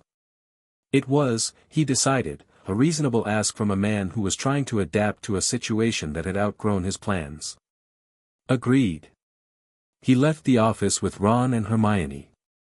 The gargoyle closed behind them, and they walked in silence until they were 3 corridors away. "That went better than expected," Ron said. "Dumbledore's scared," Hermione said quietly. "Did you see his face when Harry mentioned Voldemort's signature? He knows something about the chamber. Something he's not sharing." "He's not sharing a lot of things," Harry said. "But at least he's not trying to stop us." "Would it matter if he did?" Ron asked. Harry didn't answer, which was answer enough. The next 3 weeks were tense. The school was electrified with fear and fascination. The Chamber of Secrets, long dismissed as a legend, was apparently real, and someone or something had opened it. The story of Salazar Slytherin's hidden monster was on every lip. The castle's ghosts whispered about it. The portraits gossiped. Students traveled in packs, eyeing each other with suspicion. The word "Mudblood" was sprayed on 2 more walls before McGonagall placed detection charms on every corridor. Harry investigated openly. He didn't skulk or sneak or pretend he wasn't doing exactly what he was doing. He walked the corridors with his senses extended, mapping the hidden passages behind the walls, feeling for the creature's signature. He spent hours in the library with Hermione, piecing together the history of the chamber, Slytherin's break with the other founders, his belief that Muggleborns were unworthy of magical education, the legend of a monster left behind to purge the school of those he deemed unfit. "Slytherin was a Parselmouth," Hermione said, sliding a book across the table. "Like you. The chamber can only be opened by someone who speaks Parseltongue. Which means whoever opened it either speaks Parseltongue themselves or is being controlled by something that does," Harry said. Ron looked up from the Quidditch magazine he'd been pretending to read. "Like a diary written by a Parseltongue dark wizard?" They stared at each other. "The diary is still in my trunk," Harry said slowly. "Sealed, warded, untouched. If Riddle's Horcrux is trying to open the chamber, it's not doing it through me." "Then how?" Hermione pressed. Harry thought about Lucius Malfoy's smooth hand slipping the diary into a cauldron. Thought about who that cauldron had belonged to. Thought about a small, red-haired girl who turned pink every time he looked at her. "The diary was meant for Ginny," he said. "I intercepted it.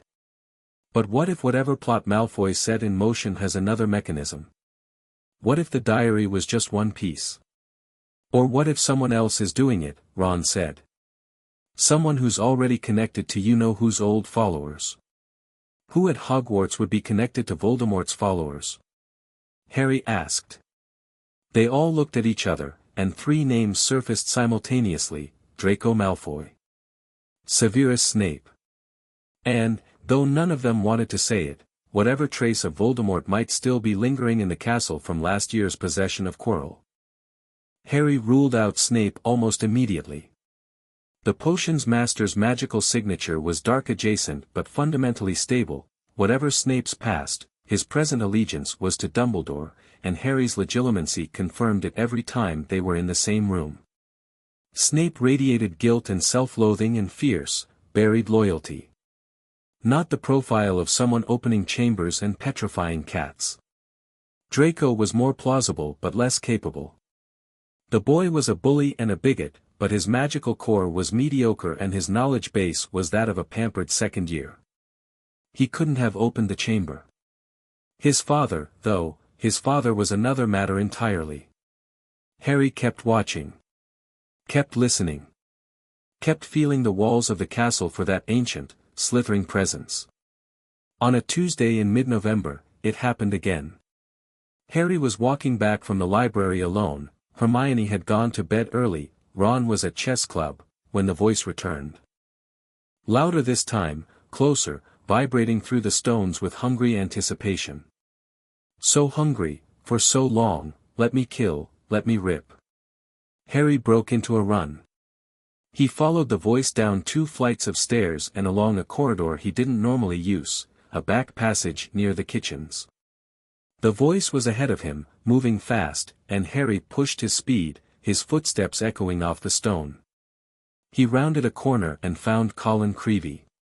The first-year Gryffindor lay on his back in the middle of the corridor, rigid, his camera held up to his face as if he'd been taking a photograph at the moment of attack. His eyes were wide and glassy. Petrified, just like Mrs. Norris. Harry knelt beside him. The boy's magical signature was frozen, his life force suspended, not extinguished. Whatever had done this was gone, already retreated back into the walls, but the residual magic it left behind was the same ancient, dark signature Harry had felt on Halloween. He reached out and touched the camera. The device crumbled in his hand, the film inside had been melted, destroyed by whatever the creature's weapon was. Colin had tried to photograph it. The camera had taken the hit instead of killing him outright. Which means direct line of sight is lethal, Harry murmured to himself. An indirect exposure petrifies. It wasn't much, but it was a clue.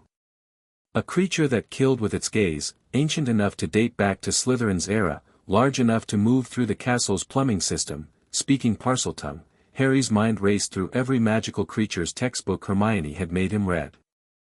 There were several candidates for gaze-based attacks, gorgons, catoblepas, certain species of cursed serpent, but only one fit all the criteria simultaneously. A basilisk.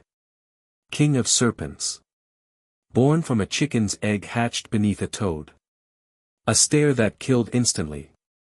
A creature so feared that even other dark beasts avoided it. And, crucially, a snake, a Parseltongue speaker by nature. Harry stood up slowly. The corridor was silent. Colin lay rigid at his feet, and somewhere in the walls around them, a 60-foot serpent was sliding back to its lair beneath the castle. "Got you," Harry said softly. He carried Colin to the hospital wing, literally carried him, the petrified boy light as a statue, and deposited him with Madame Pomfrey, who went white as a sheet and started sending Patronus messages to Dumbledore without bothering to ask questions. Harry didn't wait for the headmaster. He went straight to the library. At 2 a.m, he found the passage in Fantastic Beasts and Where to Find Them that confirmed everything. The basilisk's description matched perfectly: born of dark magic, speaks Parseltongue, kills with direct eye contact, and most critically, spiders flee from it.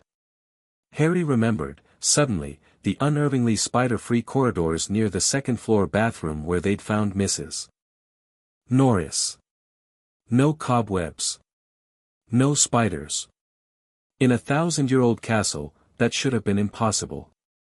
He closed the book, sat back in his chair, and thought. A basilisk in the pipes. Someone controlling it, opening the chamber, directing the attacks. The diary had been the intended method: give it to a student, let the Horcrux possess them gradually, use them as a puppet to open the chamber and unleash the monster. Harry had intercepted the diary, but the attacks were happening anyway. Which meant either the diary wasn't necessary, or or there was another way to open the chamber that he hadn't considered. He needed more information. He needed to find the chamber itself. He told Ron and Hermione at breakfast. Their reactions were predictable and appropriate. A basilisk? Ron hissed across the table, trying to keep his voice down and failing spectacularly. Slytherin left a bloody great basilisk under the school. It fits every criterion, Hermione said, already running through the logic in her head, her breakfast forgotten. The Parseltongue voice in the walls, the petrifications, the spiders, Harry, this is brilliant. Terrifying, but brilliant. The question is where it's coming from and who's controlling it, Harry said. I've intercepted the diary, so the original plan is disrupted. But someone, or something, is still directing the basilisk. It's not attacking randomly. Mrs. Norris was a message. Colin was targeting a Muggleborn. So whoever's behind it has Slytherin's ideology, Ron said. Muggleborns are the target. Hermione went very still. Harry and Ron both noticed. We'll figure this out, Harry said firmly. And I'll stop it. I promise. I know you will, Hermione said, but her voice was smaller than usual. That afternoon, Harry went to Dumbledore. Not to ask permission, to share intelligence. The headmaster listened without interruption as Harry laid out his basilisk theory. When Harry finished, Dumbledore sat in silence for nearly a full minute, his long fingers steepled, Fawkes preening softly on his perch. You arrived at this conclusion through observation and deduction, Dumbledore said finally. Not through any other means. I worked it out from the evidence, Harry said. The voice only I can hear because it's Parseltongue. The petrification instead of death because victims saw the basilisk indirectly. The spiders fleeing the castle. It's all in the textbooks if you know what to look for. Indeed it is, Dumbledore murmured. I confess, Harry, that I had reached a similar conclusion. But I lacked your most crucial piece of evidence, the voice in the walls. Then you know we need to find the chamber. I know that the chamber has been sought by every headmaster since Slytherin's departure and never found. Because none of them were Parselmouths, Harry said. Dumbledore inclined his head. Point conceded. I'm going to find it, Harry said. And when I do, I'm going to kill the basilisk and close the chamber permanently. Dumbledore looked at him over his half-moon spectacles. The twinkle was absent. In its place was something raw and complicated, a mixture of worry and respect and the discomfort of a man watching his plans dissolve in real time. Harry, Dumbledore said carefully, a basilisk is one of the most dangerous creatures in the magical world. Even a fully trained wizard, I'm not a fully trained wizard, Harry agreed. I'm something else. And I think we both know that. The silence stretched. Fawkes trilled a soft, warm note that seemed to fill the office with golden light. Harry felt the phoenix's magic wash over him, ancient, pure, the polar opposite of the basilisk's dark signature, and his ability reached for it instinctively. It barely grazed the surface. Phoenix magic was vast and wild and operated on principles so far beyond human spellwork that Harry's ability could only catch the barest edge. But that edge was enough, a fragment of fire magic, of healing, of rebirth, settled into his core alongside everything else. Dumbledore noticed. His eyes flickered to Fawkes, then back to Harry, and something clicked behind those spectacles. Understanding. Confirmation of a theory the old man had been building for months. You absorb magic, Dumbledore said quietly. It wasn't a question. Harry met his gaze. Yes. All magic. Any magic you encounter. Any magic I witness or experience. It integrates into my core. I understand it, and I can replicate it. Dumbledore closed his eyes. For a moment, the greatest wizard of the age looked very, very old. How long have you known? Since the Sorting Hat. It tried to read my mind, and I absorbed its legitimacy. And since then? Everything. Every class, every demonstration, every spell cast in my presence. Transfiguration, charms, defense, potions theory, house elf magic, fragments of dark magic from Voldemort's wraith. All of it. Dumbledore opened his eyes. They were bright and unreadable. You told no one. I told Ron and Hermione. They've known since first year. But not me. You tried to read my mind without permission, Harry said evenly. Last year, when I was 11, in the hospital wing after I'd just fought for my life. You pressed against my occlumency and then withdrew when you realized I could feel it. A man who does that to a child is a man who believes he has the right to secrets that aren't his. The words hung in the air between them. Dumbledore didn't flinch, didn't deflect, didn't deny. He sat very still, and then he nodded slowly. You are correct, he said. I owe you an apology for that, Harry. I was concerned, your encounter with Voldemort, the dark magic I could sense in your core, but concern does not excuse the violation. I am sorry. Harry hadn't expected the apology. He'd expected deflection, justification, the gentle manipulation of a man accustomed to managing everyone around him. The straightforward acknowledgement of fault caught him off guard. Thank you, Harry said. I mean that. I would like to earn your trust, Harry. Not demand it, not assume it, earn it. Will you give me that chance? Harry studied the old man.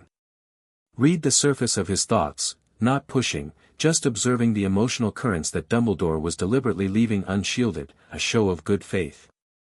He found sincerity. Regret. And underneath it all, a deep, abiding concern that had nothing to do with control and everything to do with a very old man who had seen too many powerful young wizards lose their way. I'll give you the chance, Harry said. But I need you to be honest with me. About Voldemort. About the diary I intercepted from Lucius Malfoy. About what you know and what you suspect. Dumbledore's eyebrows rose sharply. You have the diary? I've had it since August.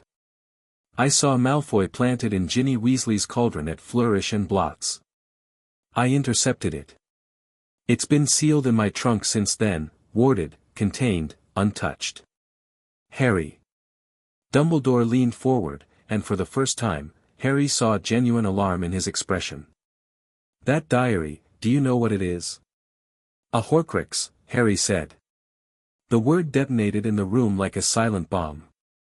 Dumbledore went pale. Actually, truly pale, the blood draining from his weathered face in a way that Harry had never seen. How do you know that word? Dumbledore whispered. Hermione found references in the restricted section. We pieced together the theory from historical accounts of soul magic. A Horcrux is a vessel for a fragment of a wizard's soul, created through murder, designed to anchor the creator to life. The diary contains a piece of Voldemort's soul. That's why his wraith survived, he can't die as long as his Horcruxes exist. Dumbledore sat back in his chair. He looked, for lack of a better word, poleaxed. Like a man who had been playing chess against what he thought was a clever child and suddenly realized he was facing a grandmaster. You are 12 years old, Dumbledore said faintly. I'm aware. A long silence. Fawkes sang another soft note. The silver instrument's word. There may be more than one, Dumbledore said at last. Horcrux. I have long suspected, but I had no confirmation until now. Your interception of the diary is, Harry, you may have saved lives. If that Horcrux had reached its intended target, it would have possessed Ginny Weasley, used her to open the chamber, and directed the basilisk to attack Muggleborns, Harry finished. I know. That's why I took it. Dumbledore looked at him with an expression that had finally settled into something Harry could parse, respect. Genuine, unqualified respect. What do you need from me? Dumbledore asked. Information. Everything you know about the chamber, about Voldemort's history, about the diary. I also need you to trust me when I find the chamber and go in. You want to face the basilisk alone. I want to face the basilisk with every advantage I can gather. Alone if necessary. With support if possible. Dumbledore considered this. I will give you what I know, he said. And I will trust your judgment, on one condition. If you find yourself in danger that exceeds your ability to manage, you call for help. Fawkes can reach you anywhere in the castle. The phoenix trilled, fixing Harry with bright, intelligent eyes. Deal, Harry said. He left Dumbledore's office with more knowledge than he'd entered with, details about Tom Riddle's history as a Hogwarts student, the approximate location of the chamber, Dumbledore suspected the lower levels, near the original plumbing, and a standing invitation to return whenever he needed. It wasn't a perfect alliance. Dumbledore was still keeping secrets, Harry could feel the careful omissions, the topics skirted around. But it was a start. The attacks continued. In late November, Justin Finch-Fletchley and nearly headless Nick were found petrified on the second floor. Justin had seen the basilisk through Nick's translucent body, the ghost had absorbed the lethal gaze, becoming a frozen, pearlescent statue. Justin, catching only the reflected version, was petrified like the others. The school was approaching panic.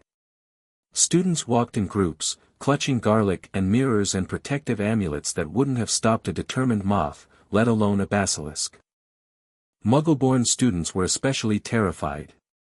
Several parents pulled their children out entirely. The Board of Governors was threatening to close the school. And the whispers about Harry grew louder. It was inevitable. He was a Parselmouth, the whole school had seen him speak to a snake, and though that incident hadn't happened yet in this timeline, his admission to Dumbledore had leaked through the staff. Lockhart, Harry suspected, who couldn't keep a secret in a sealed vault. A Parselmouth who could hear the monster in the walls. A boy who'd been found at the scene of the first attack. In the economy of schoolyard rumor, the math was simple. Harry Potter was the heir of Slytherin.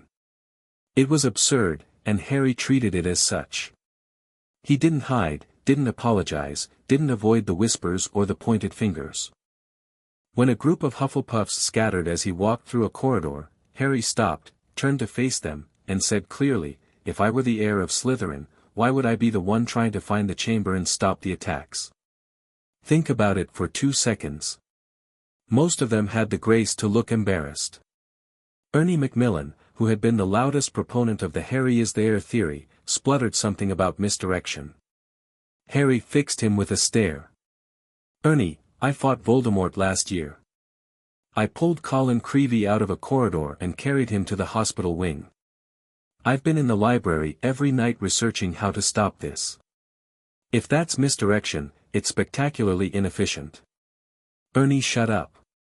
But the suspicion lingered, and Harry knew it would continue to linger until he produced the real culprit. Words weren't enough. He needed proof. The dueling club was Lockhart's idea, and it was, predictably, a disaster. The notice went up on a Sunday morning in early December, a student dueling club, co-supervised by Professors Lockhart and Snape, open to all years. Hermione was enthusiastic. Ron was skeptical. Harry was curious, not because he expected to learn anything, but because dueling meant spell work, and spell work in a combat context was the one area where he had relatively little practical experience. He'd fought a troll and a wraith, yes, but those had been chaotic, unstructured encounters. Formal dueling had rules, patterns, techniques, and Harry wanted to see them in action. The Great Hall was cleared and a long golden stage erected down its center. The entire school turned up, buzzing with excitement and nerves. Harry stood near the front with Ron and Hermione, watching as Lockhart and Snape took their positions at opposite ends of the stage. Lockhart was resplendent in deep plum robes. Snape was in his usual black. The contrast was almost comical, peacock versus crow. Now, Professor Snape has kindly agreed to assist me in a brief demonstration, Lockhart said, beaming. Don't worry, you'll still have your potions master when I'm done with him. Snape's lip curled. Harry sensed the magic building in the potions master's core, dark, precise, controlled. Snape was going to enjoy this. They bowed. They raised their wands. Lockhart opened his mouth to say something showmanlike, and Snape fired. Expelliarmus. The disarming charm hit Lockhart like a truck. The man flew backward off the stage, crashed into the wall, and slid to the floor in a heap of plum-colored fabric. His wand clattered across the stone. The hall was dead silent for a beat, then erupted in a mix of gasps and poorly suppressed laughter. Harry watched the Expelliarmus with intense focus. He'd seen disarming charms before in textbooks, but Snape's version was something else, refined, powerful, a masterclass in offensive efficiency. His ability pulled, and the technique settled into his arsenal, not just the incantation and wand movement, but the intent, the precise calibration of force, the way Snape channeled his magic into a single, devastating burst. Lockhart staggered back to his feet, smiling gamely.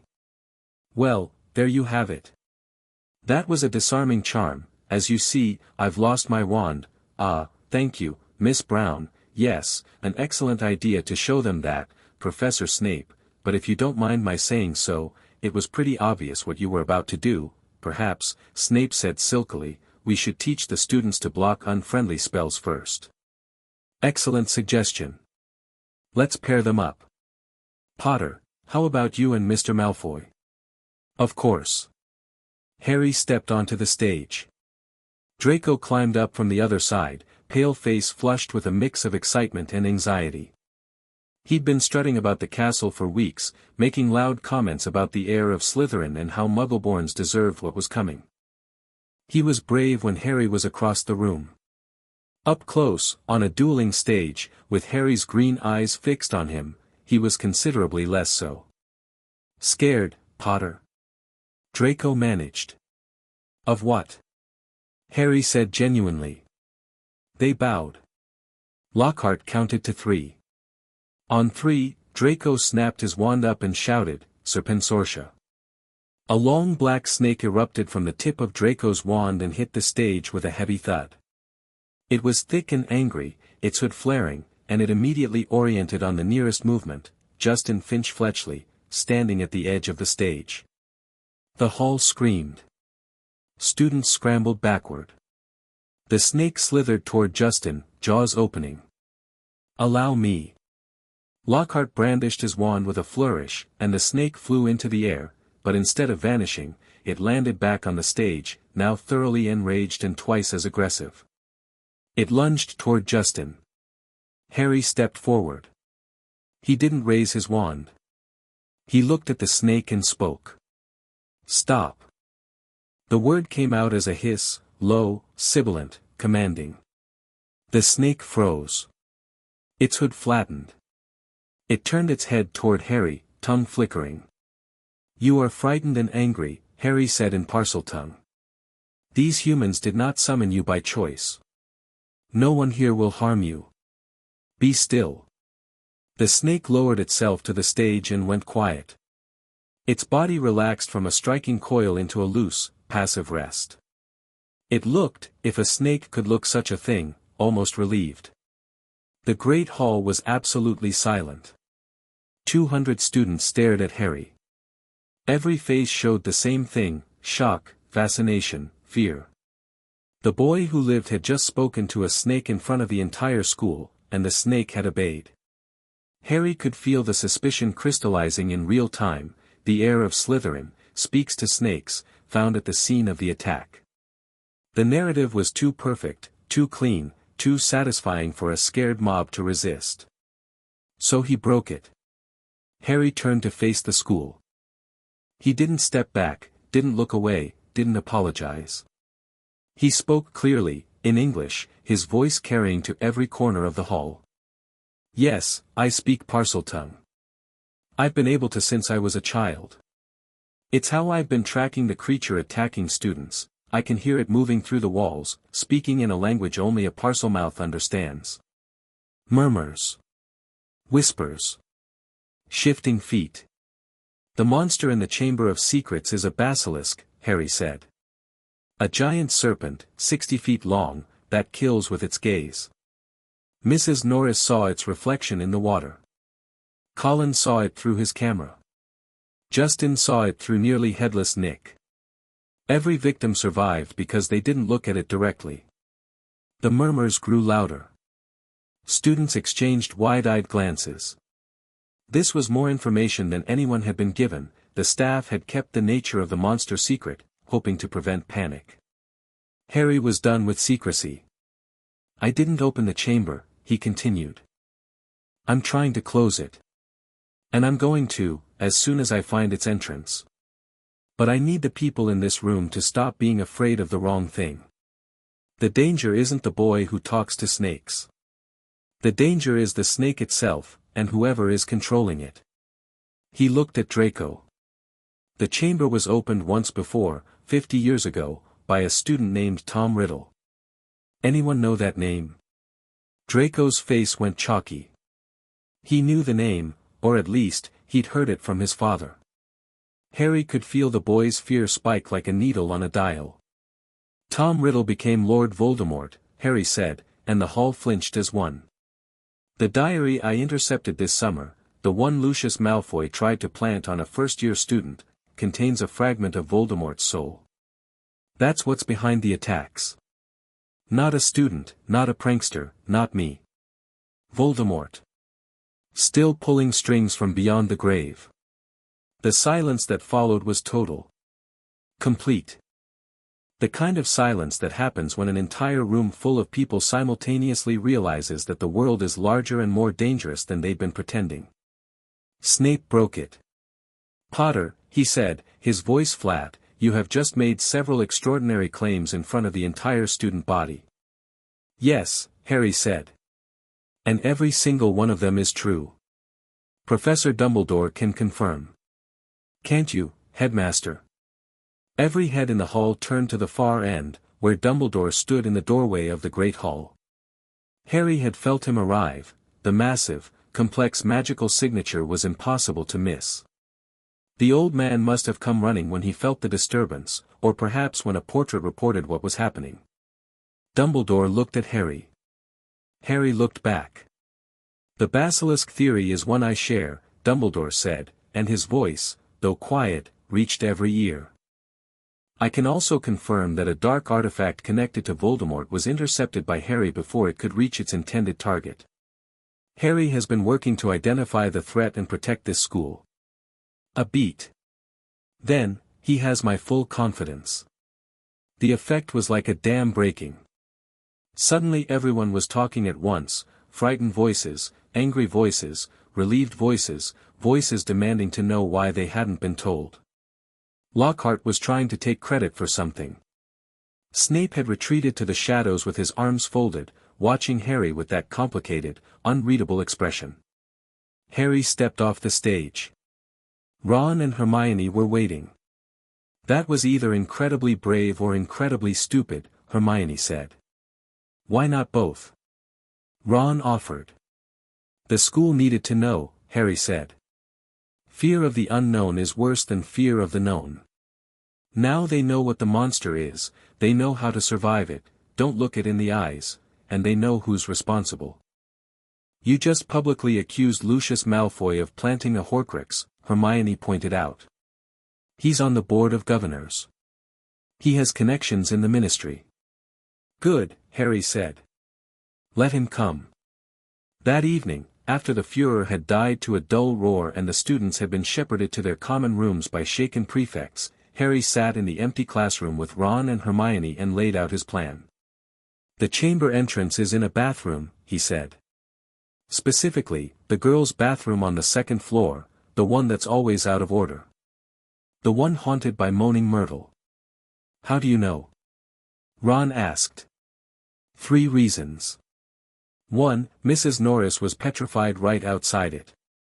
2. The floor was flooded, Myrtle's bathroom floods constantly because no one uses it. 3. He paused. Myrtle died at Hogwarts. 50 years ago. The same time the chamber was opened the first time.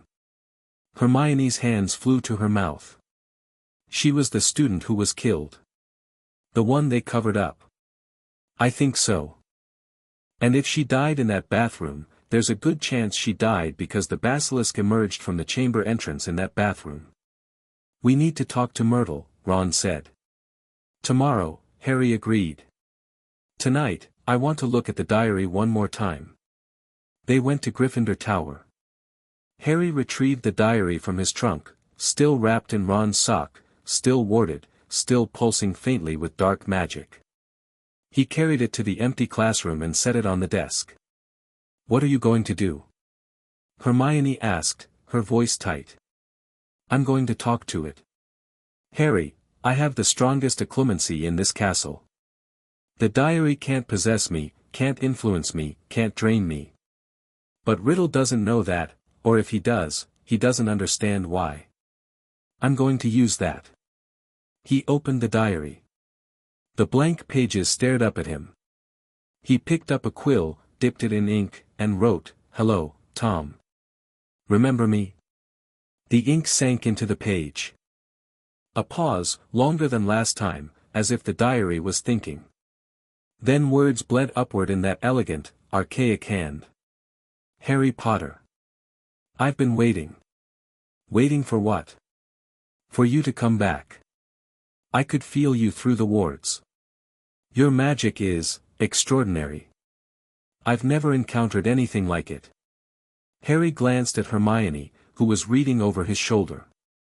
She nodded. Keep going. Tell me about the Chamber of Secrets, Tom. A longer pause this time. Harry could feel the diary working, tendrils of magic pushing at his occlumency, testing, probing, looking for cracks. They found none. The chamber is my legacy. Slytherin's legacy. It was opened once, by me, 50 years ago. The basilisk cleansed the school of those unworthy of magic. It was beautiful. A girl died. Sacrifices are sometimes necessary for the greater good. Harry's jaw tightened. He could hear the echo of Dumbledore's own words, the greater good, and wondered if that parallel was deliberate. The chamber is open again. Is that your doing? I planted the seed. The diary was meant to find a suitable host, someone young, impressionable, desperate for a friend. Through them, I would have restored myself to flesh and blood. But you intercepted me. Clever boy. If you're sealed in this diary, how are the attacks happening? Another pause. The tendrils pushed harder. Harry batted them away without effort. Perhaps I have other ways. Or perhaps someone else has found the chamber. There are always those who share Slytherin's vision. He's lying, Harry said aloud. Or deflecting. He knows who's behind the attacks, but he doesn't want to tell me. One more question, Tom. You said you could restore yourself to flesh and blood. How? The response came quickly, eagerly, too eagerly. By draining the life force of my host. The diary feeds on the magical energy of whoever writes in it. Given enough time, weeks, months, I would become solid and real, and the host would die. It's an elegant mechanism, don't you think? Harry stared at the words. Then he looked up at his friends. He just told us exactly what the diary does, Harry said. Which means he's either incredibly arrogant, or he's trying to goad me into something. Probably both, Hermione said. Tom Riddle became Voldemort. Arrogance is his defining trait. Harry closed the diary. He wrapped it back in the sock, resealed the wards, and looked at his friends. Tomorrow, we talk to Myrtle. We find the entrance to the chamber. And then we end this. Ron grinned, a fierce, slightly manic grin that looked entirely at home on his freckled face. About time. Hermione was already pulling out parchment to make notes. We'll need to prepare. If the basilisk can kill with eye contact, we need a way to avoid its gaze while still being able to fight. Mirrors, reflective surfaces, maybe some kind of modified blindfold charm. I speak Parseltongue, Harry said. I can command the snake. Maybe not perfectly, Riddle's connection to it is stronger, but I can try. And if commanding it doesn't work? Harry flexed his fingers. Magic hummed through him, 2 years of accumulated power, the combined knowledge of Hogwarts' greatest professors, fragments of dark and light magic woven into a core that burned like a star. "Then I kill it," he said simply. They split up for the night. Ron went to bed. Hermione went to the library for one last research binge. Harry stood at the window of Gryffindor Tower and looked out at the castle grounds, silver under a waning moon. Somewhere beneath his feet, a basilisk slept in a chamber that had been hidden for 1,000 years. Somewhere in his trunk, a fragment of the darkest wizard in history whispered to itself in the dark. Somewhere beyond the castle walls, Lucius Malfoy plotted and Voldemort's wraith drifted and the wheels of a war that had never truly ended continued to turn. Harry pressed his palm against the cold stone of the windowsill and felt the castle's magic pulse beneath his touch, old, vast, layered, alive. Hogwarts wasn't just a school. It was a living magical entity, 1,000 years of accumulated power and intention, and Harry could feel it responding to his presence the way a sleeping animal responds to a familiar hand. He pushed his awareness deeper. Through the stone, through the enchantments, down through layer after layer of magical infrastructure. He felt the wards, the protections, the ancient spellwork of the founders. He felt the hidden passages, the secret rooms, the forgotten spaces where magic had pooled like water in underground caverns. And far, far below, at the very bottom of the castle's magical architecture, he felt it. A void. A sealed space that existed outside the normal flow of the castle's magic, hidden behind locks that responded only to the language of serpents. The Chamber of Secrets. Harry smiled. It wasn't a pleasant smile. It was the expression of someone who had found what he was looking for and was very, very ready to finish this. "Tomorrow," he whispered to the dark. The castle hummed beneath his hand, and somewhere in its depths, the basilisk stirred in its ancient sleep. Chapter 4, The Memory Thief. The next morning began quietly, almost unnaturally so, the kind of silence that feels like the world holding its breath before a storm. Harry woke up before sunrise. He sat up in bed, pushed the curtains aside, and let the faint blue light seep through. The castle outside looked perfectly ordinary, the towers still, the lake calm, the mountains framed against the horizon like sleeping giants. But under that calm, Harry could feel it, the restless shiver of magic moving beneath the surface. The basilisk. Awake again. He got dressed in silence. Rolled up his sleeves. Tied his shoelaces tighter than usual. When Ron blinked blearily awake, Harry was already sitting at the desk with parchment spread out and his wand spinning lazily between his fingers. "Bloody hell, mate," Ron muttered. "You look like you slept inside a beehive." Harry smiled faintly. "Didn't sleep much." "Still thinking about the chamber?" Harry looked up. "Still planning how to end it." Ron yawned, leaned back against the headboard, and rubbed his eyes. "You know, I'm starting to think you enjoy this, walking straight into danger." "I don't enjoy it," Harry said. "But I don't let it win." That was the difference, really. He wasn't reckless. He was decided. Every step he took was deliberate, weighed, measured, the confidence of someone who had trained himself to be fearless, not born that way. They met Hermione after breakfast in the library. She was waiting with a stack of books and an expression that suggested she hadn't slept either.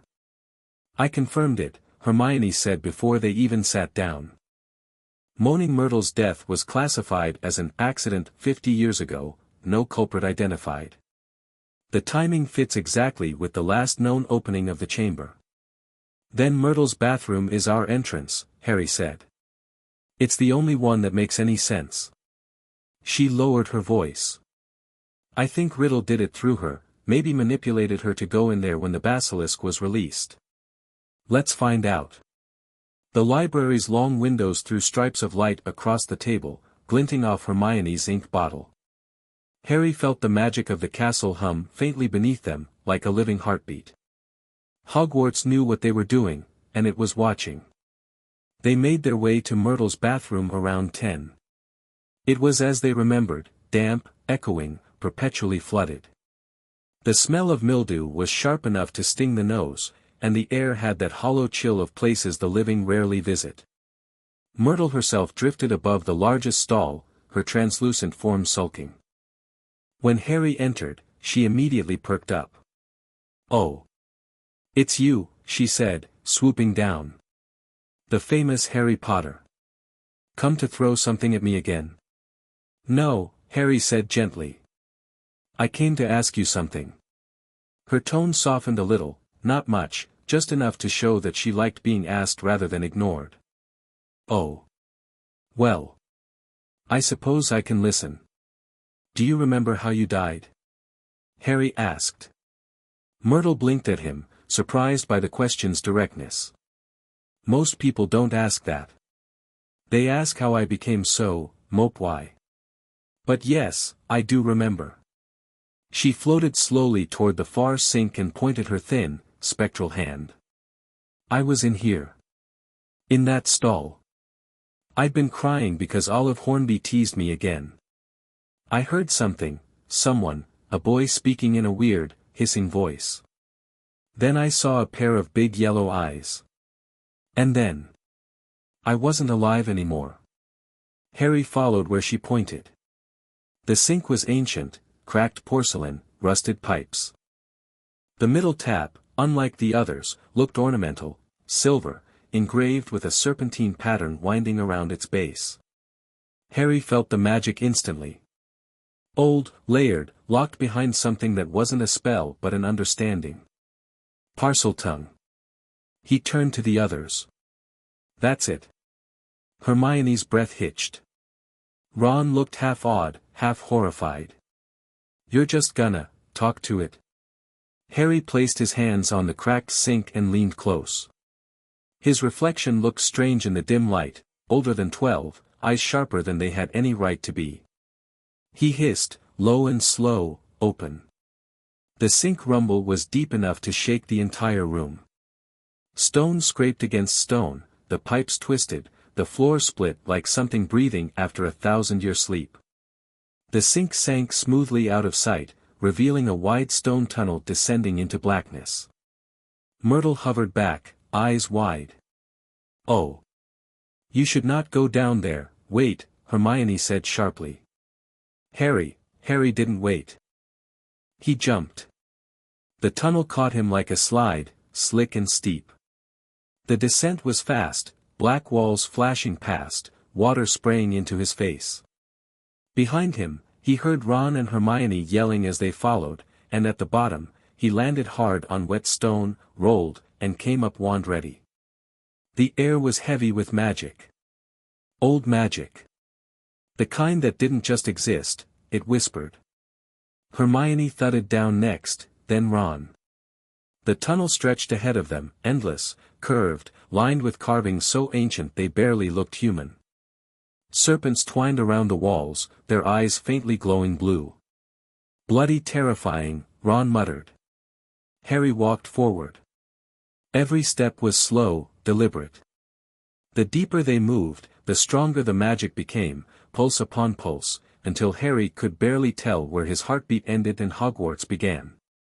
They turned a corner. Stone cracked under their feet. Something moved in the distance. Harry raised a hand to pause them. "Do you hear that?" he whispered. A faint scraping sound, scales dragging over stone, came from far ahead. It wasn't fast, but it was heavy, the weight of a creature accustomed to having all the space it desired. "I think that's its nest," Hermione whispered. "Basilisk," Harry murmured. The word seemed to carry, echoing faintly through the tunnel. The scraping paused. Then, with horrifying speed, began to move again, closer this time. "Eyes down," Harry ordered. "Use reflections." Ron raised the cracked lens from Colin's destroyed camera. Hermione conjured small floating mirrors that hovered at shoulder height. Harry kept his gaze low, watching only the glitter of movement reflected on wet stone. The hiss came, louder than words, deeper than sound, reverberating in the air like thunder made of breath. "Intruders, thieves, eaters of my master's commands. It knew they were there. Harry hissed back, clear, confident, cease. I am a speaker of your tongue. The great serpent slowed. Its shadow rippled across the curve of the tunnel like a wave. You are not my master. It was close enough that the air shivered with its breath, hot, fetid, ancient. Your master is gone, Harry said. You are free. The basilisk's response was like steel grinding. I am bound by blood and speech. The air calls. I obey. The air. Riddle's fragment. Harry caught Hermione's eye. Stay back, he murmured. To the basilisk he hissed, then call your master. The serpent shifted, confused. What trick is this?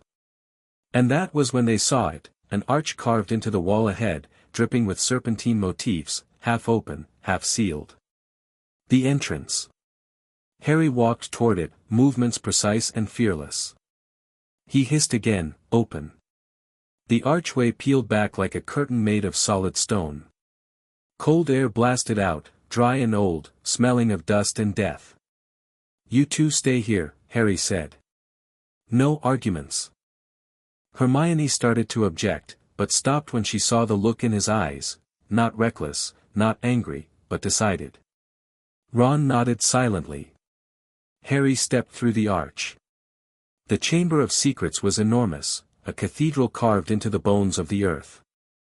Pillars rose up on either side, carved into great serpents, their eyes gleaming dimly green. The floor was polished stone, split with ancient cracks. At the far end stood a statue that towered like a god, the face of Salazar Slytherin himself, long, severe, bearded, mouth open in a silent hiss that led into blackness. And sprawled along the floor before the statue was Ginny Weasley. Pale. Unmoving. And standing over her, shimmering ghost-like but solid enough to cast shadows, was Tom Riddle. He looked 19. Handsome, refined, hair black, smile cold, eyes sharp as polished knives. The diary lay open nearby, glowing faintly. Its pages fluttered, feeding a steady stream of energy into the phantom boy crouched beside it. Harry Potter, Riddle said. You didn't disappoint. Harry's wand came up, steady. You must be getting tired of saying that. Riddle studied him like a scientist inspecting an experiment gone wrong. I wondered how you did it, intercepting the diary, resisting its magic, tracing my basilisk without falling victim to its gaze. But now I see it. Your magic hums at frequencies no child should possess. Harry tilted his head. You're not much of a mystery anymore, Tom. Horcrux. Parasite. You drain life from your host until you regain form. Riddle's smile widened. Horcrux. A word few alive even know. I'm impressed. I've had good teachers, and better enemies. Riddle walked toward him. His form was more solid now, more real, the skin gleamed faintly, graying at the edges like mist turning corporeal. Ginny's shallow breathing made it worse, each exhale draining further feed into him. Step aside, Potter, Riddle said softly. She's dying, yes, but her soul feeds mine. In moments, I'll be flesh again. I'll finish the legacy of Hogwarts' greatest founder. And you, poor child, will be remembered as the boy who failed. Failed what? Harry said. Failed to fear you. Failed to understand me, Riddle corrected, voice smooth and poisonous. You and I are the same breed. Power untamed, brilliance unbound, moral constraints learned only by accident. The difference is that I embraced it. You hide it. Harry laughed. The sound echoed off the chamber walls, sharp and alive. You have no idea what power looks like when it's not shaped by fear. Riddle's perfect composure flickered, for just a second. Let me show you, Harry said. Magic erupted around him, not from any single spell, but from the sheer release of everything he'd absorbed over 2 years. Charms, transfiguration, defensive magic, elf magic, phoenix light, even traces of Voldemort's own darkness, all of it fused into one pulse. The chamber lit like someone had dropped a star. Riddle staggered back, shielding his face. Impossible, you spent your life gathering stolen power from books and victims, Harry said, stepping forward. I am power. Riddle recovered quickly, smirked, and snapped his fingers toward the statue. Then let's see what your power does against mine. The basilisk surged out of Slytherin's mouth like floodwater unleashed from a dam. Harry moved instantly, eyes closed, senses stretched. He could feel every inch of its body through the echoes in the chamber, muscle, scale, intent. Its hiss shook the floor, vibrating the air with lethal resonance. Riddle's outline flickered as he directed it. Harry raised his wand. Obscura speculum. Hundreds of floating mirrors erupted into existence around the basilisk, forming a spinning barricade of reflections. The creature hissed in confusion, each mirrored image distorting its own gaze so that it couldn't tell what was real. Riddle's voice thundered. You can't hide behind tricks. That's my serpent. Harry smiled thinly. He hissed, clear, commanding, cold, stop. The basilisk froze mid-lunge. Its body coiled like a tense rope. Riddle's eyes flashed. It's mine, not yours. Harry hissed again, voice rising until it filled the chamber like twin music. You serve speech. I am speech. Stand down. The serpent screamed, yes, screamed, and recoiled, its mental bond cracking. Riddle's form flickered violently. You'd give it freedom? Riddle spat. You'd deny it its destiny? Freedom isn't denial, Harry said. It's choice. The basilisk's massive head turned slightly, those ancient golden eyes flickering uncertainly. It wasn't a mindless weapon, it was sentient, aware, centuries old, forced to obey orders without end. Harry spoke not as jailer, but as someone offering release. You can go, he hissed softly. The heir who bound you is dead. The one before you is only shadow. Serve yourself. Riddle screamed, raw fury. I made you. Obey me. The basilisk turned its gaze on Riddle. For one horrific second, the ghost's body met that monstrous stare. Light split the chamber, blinding white, the lethal magic of the basilisk meeting the fragile magic of an unfinished soul. The effect was catastrophic. Riddle convulsed. His outline tore apart mid-shout, black smoke bleeding away like ink in water. Harry seized the diary, snatched a basilisk fong from the ground, one had shattered against the stone in the chaos, and without hesitation slammed it down through the cover. The diary screamed. Ink erupted, pure, physical ink, not liquid but smoke and shadow and sound. The phantom boy disintegrated. The glow went dead. Silence crashed down like thunder after a storm. Harry stood still, breathing hard. The basilisk lay motionless beside the statue, massive body coiled in death-like stillness, its will fracturing free from centuries of control. Slowly, like a colossal ship sinking peacefully beneath calm water, the serpent began to retreat back into the statue's mouth, not vanishing, but resting. Sleeping. At peace. Ginny gasped, the first sound of life in hours. Her chest moved, shallow, weak, but alive. Ron! Hermione! Harry shouted. They stormed in seconds later, eyes darting between the broken diary, the empty space where Riddle had stood, and the sleeping basilisk. Hermione froze at the sight. Oh, Merlin! It's over, Harry said. His voice was hoarse, but steady. He's gone. Ron rushed to Ginny's side. She was pale, confused, tears drying on her cheeks. Harry, she whispered, voice faint as paper. It talked to me, it made me write, I know, Harry said. He knelt beside her. It can't touch you again. Hermione looked at the destroyed diary. Is that what destroying a Horcrux looks like? Harry nodded slowly. I think so. The soul fragment, it screamed. And the basilisk?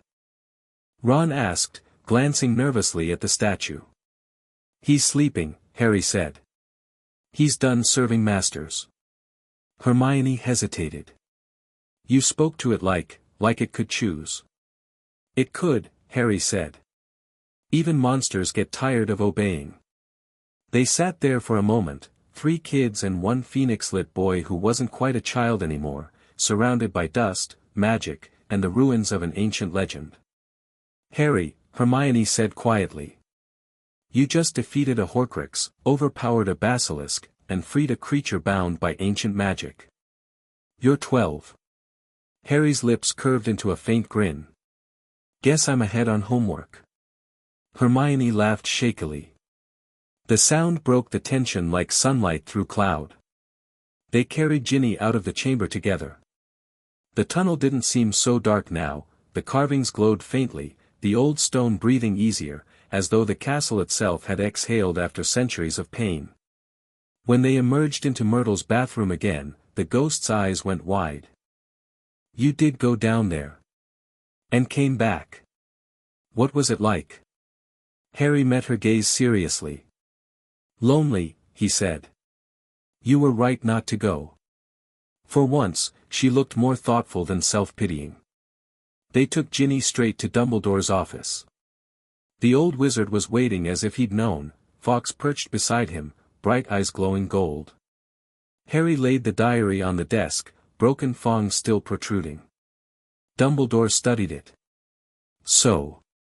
It ends. Partly, Harry said. 1 Horcrux destroyed. Ron handed over Ginny gently. Dumbledore touched her forehead, light, brief, and the color returned to her cheeks under a flicker of warm phoenix fire. She'll recover fully, Dumbledore said. I'll send her to the hospital wing. And the basilisk? Alive, Harry said. Free. Mercy, the headmaster murmured. Not often seen from those facing monsters. Mercy and victory aren't opposites, Harry said. At least not for me. Dumbledore's gaze softened. You've done something incredible today, Harry.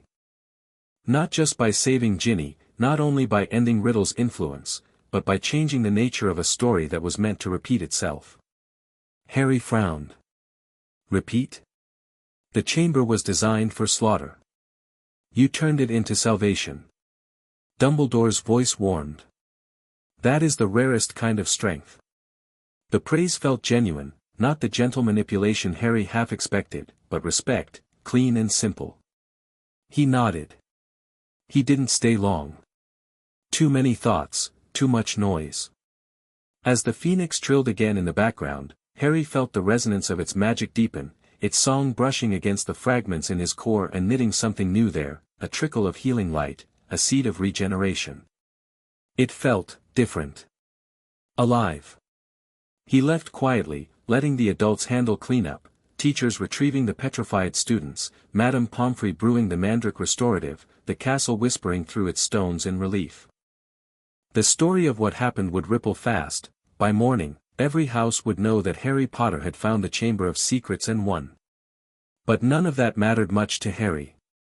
That night, back in Gryffindor Tower, he sat alone by the fire, watching the embers curl and collapse into bright ash. The common room was empty and silent. Outside, rain tapped softly against the windows. His wand lay across his knees, glowing faintly. He could still feel Tom Riddle's presence like a dying echo, faint, distant, fading. That fragment had been monstrous, yes, but intelligent, articulate, persuasive.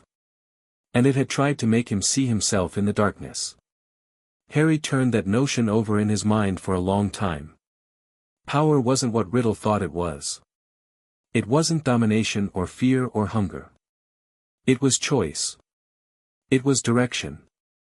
Every act of magic, every word, every fraction of intent, all choices. He could shape the world simply by deciding how to act in it. He absorbed magic naturally, but it was his will that decided what it became. And that realization was greater than any spell. He looked into the fire. It burned steadily, golden and unwavering. For the first time since arriving at Hogwarts, Harry felt not like a survivor, not like a fighter, not like a weapon. He felt like a creator. Chapter 5, Descent. The days after the chamber incident passed like a strange dream. Classes resumed. The chatter in corridors was half awe, half gossip. Every conversation seemed to orbit around a single name, Harry Potter, the boy who had found the chamber, who had slain the monster, who had walked in and come out unscathed. Most stories got the details wrong. In some versions Harry fought the basilisk blindfolded, in others, he'd summoned lightning, in one, he'd tamed the beast as his familiar. Harry didn't bother correcting anyone. Truth moved slower than rumor, and Hogwarts didn't need the truth right now, it needed relief. What no one realized was that the victory had changed the castle itself. The very air hummed differently. Hallways that had felt tense now carried a subtle pulse, like a sigh as deep as the foundations. Hogwarts understood that, for the first time in centuries, the monster sleeping under its stones was finally at peace. Yet the traces of what had happened, dark magic, ancient wards, the shattered echo of a dying Horcrux, remained. Harry could feel them. Like threads hum beneath a note, low and constant. And the connection he felt to Voldemort had deepened. It started as small things. A twinge at the back of his scar when he passed certain wards. A brief flicker of awareness whenever he touched the basilisk fangs still locked in Dumbledore's glass box. It wasn't pain, exactly, more like static on a radio. Murmurs of something old, listening. That was the thing about destroying a Horcrux. You didn't just erase a fragment of soul, you tore it out of a network, and part of that network came with it. Harry didn't tell Dumbledore. Not yet. He wanted to understand it first. Winter settled over Scotland like a heavy blanket. Frost rimed the windows of Gryffindor Tower. Students huddled by fires, Quidditch brooms stayed stowed, and Madame Pomfrey's Mandrake potion revived the petrified almost one by one until the hospital wing was finally empty. Ginny was quieter afterward, pale still, guilty-looking, as if her own skin itched with memory. Harry visited her once. She'd thanked him in a whisper, eyes bright with tears that she pretended weren't there, and he told her gently, "You didn't do anything wrong." But he didn't miss the fear in her family's eyes any time the story was retold. They loved their hero. But they didn't quite understand the powers of the boy sitting across their breakfast table. And they knew they couldn't. Tests came and went, and the teachers, most of them, had settled into the strange normal of teaching a student who learned in ways no one could explain. Professor McGonagall sometimes smiled now when Harry transfigured an object with the same clean ease she did, though her eyes were still faintly haunted by awe. Flitwick had begun charting Harry's charms into journals, Snape's lessons had gone, curious. Strange, even. The potions master had stopped trying to humiliate him. Instead, he asked questions during class, quiet, razor-sharp ones, about ingredients, properties, and magical interactions that forced Harry to consider theory at levels past any curriculum. It was the closest Snape came to conversation. After one lesson that ended without an explosion for once, Snape called him back. "You have absorbed magic before," Snape said. "Sometimes," Harry admitted. "Then you understand why it's dangerous." Harry hesitated. "Yes. But it isn't evil. It's neutral. What matters is how you direct it." Snape looked at him for a long, unreadable moment. Behind the cool black gaze, something flickered, grief, maybe, resignation. "Precisely," Snape murmured. "And you must be careful never to forget that." It was, Harry realized later, the closest thing to concern Snape had ever shown him. February brought thaw. The snow melted into ribbons along the lawns. Hagrid's cabbages tried to bloom and failed spectacularly. And beneath the castle, something whispered again. It wasn't the basilisk this time. That consciousness, that ancient voice, lay truly dormant. This was smaller, subtler, like a murmur brushing the edge of Harry's thoughts when he touched magic too powerful for his age. Sometimes it came when he practiced difficult transfigurations, when the glow of magic burned too bright beneath his skin. The whispers came, soft, coaxing, in a voice he half recognized. We could be more than this. He ignored it.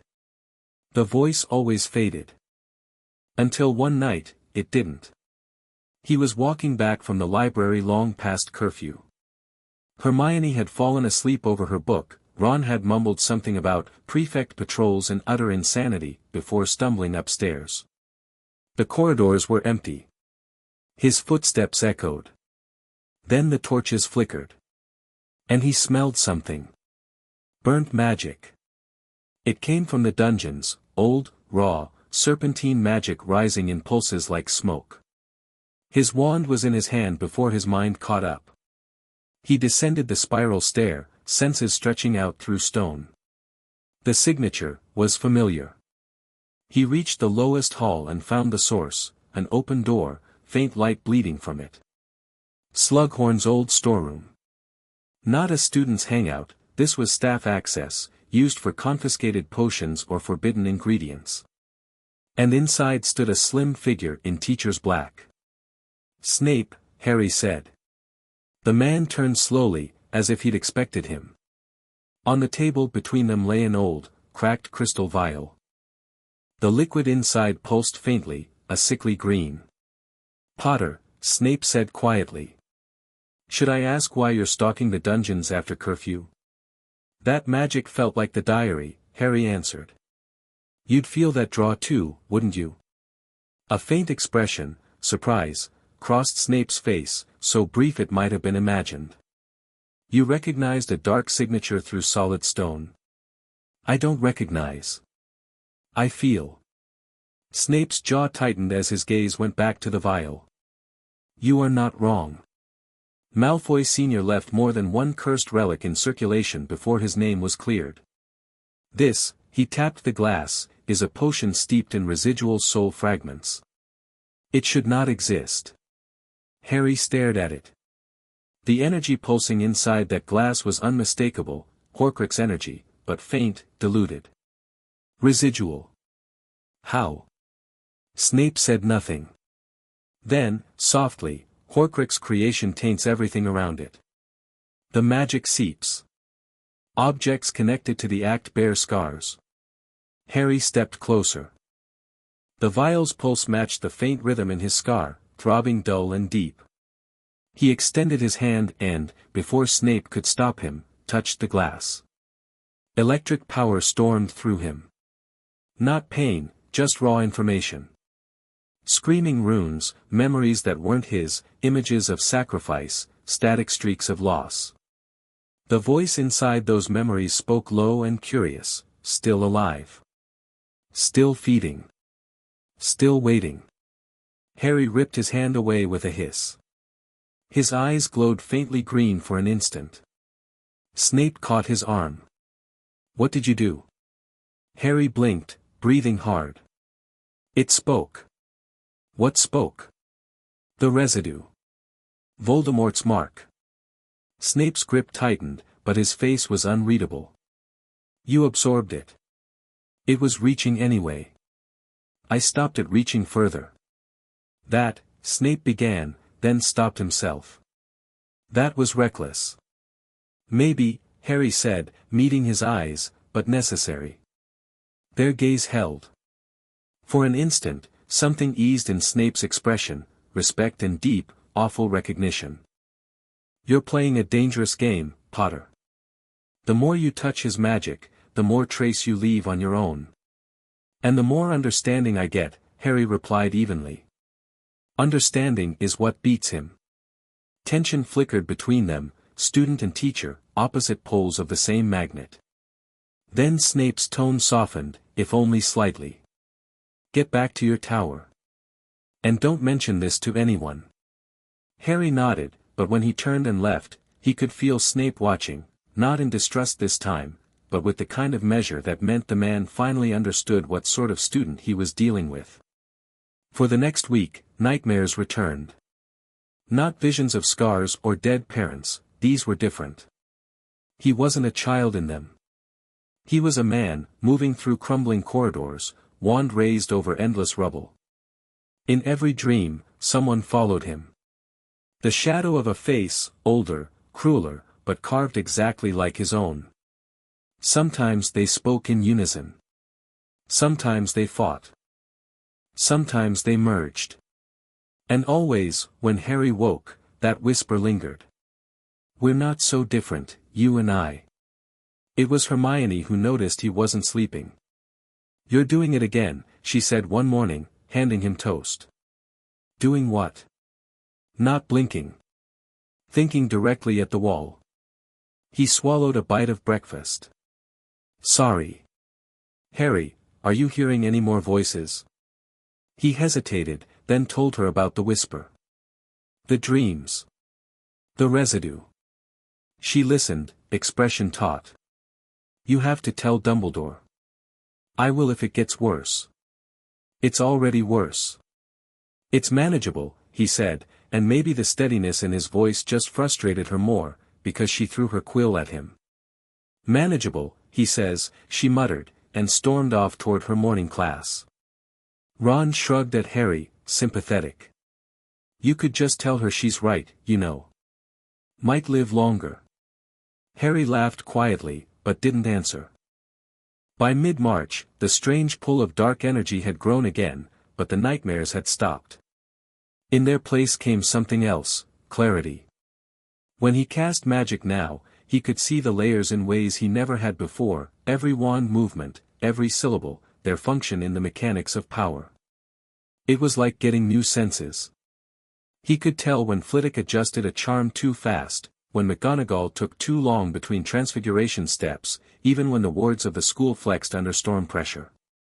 It frightened Hermione, fascinated Ron, and unsettled every adult who caught a glimpse of it.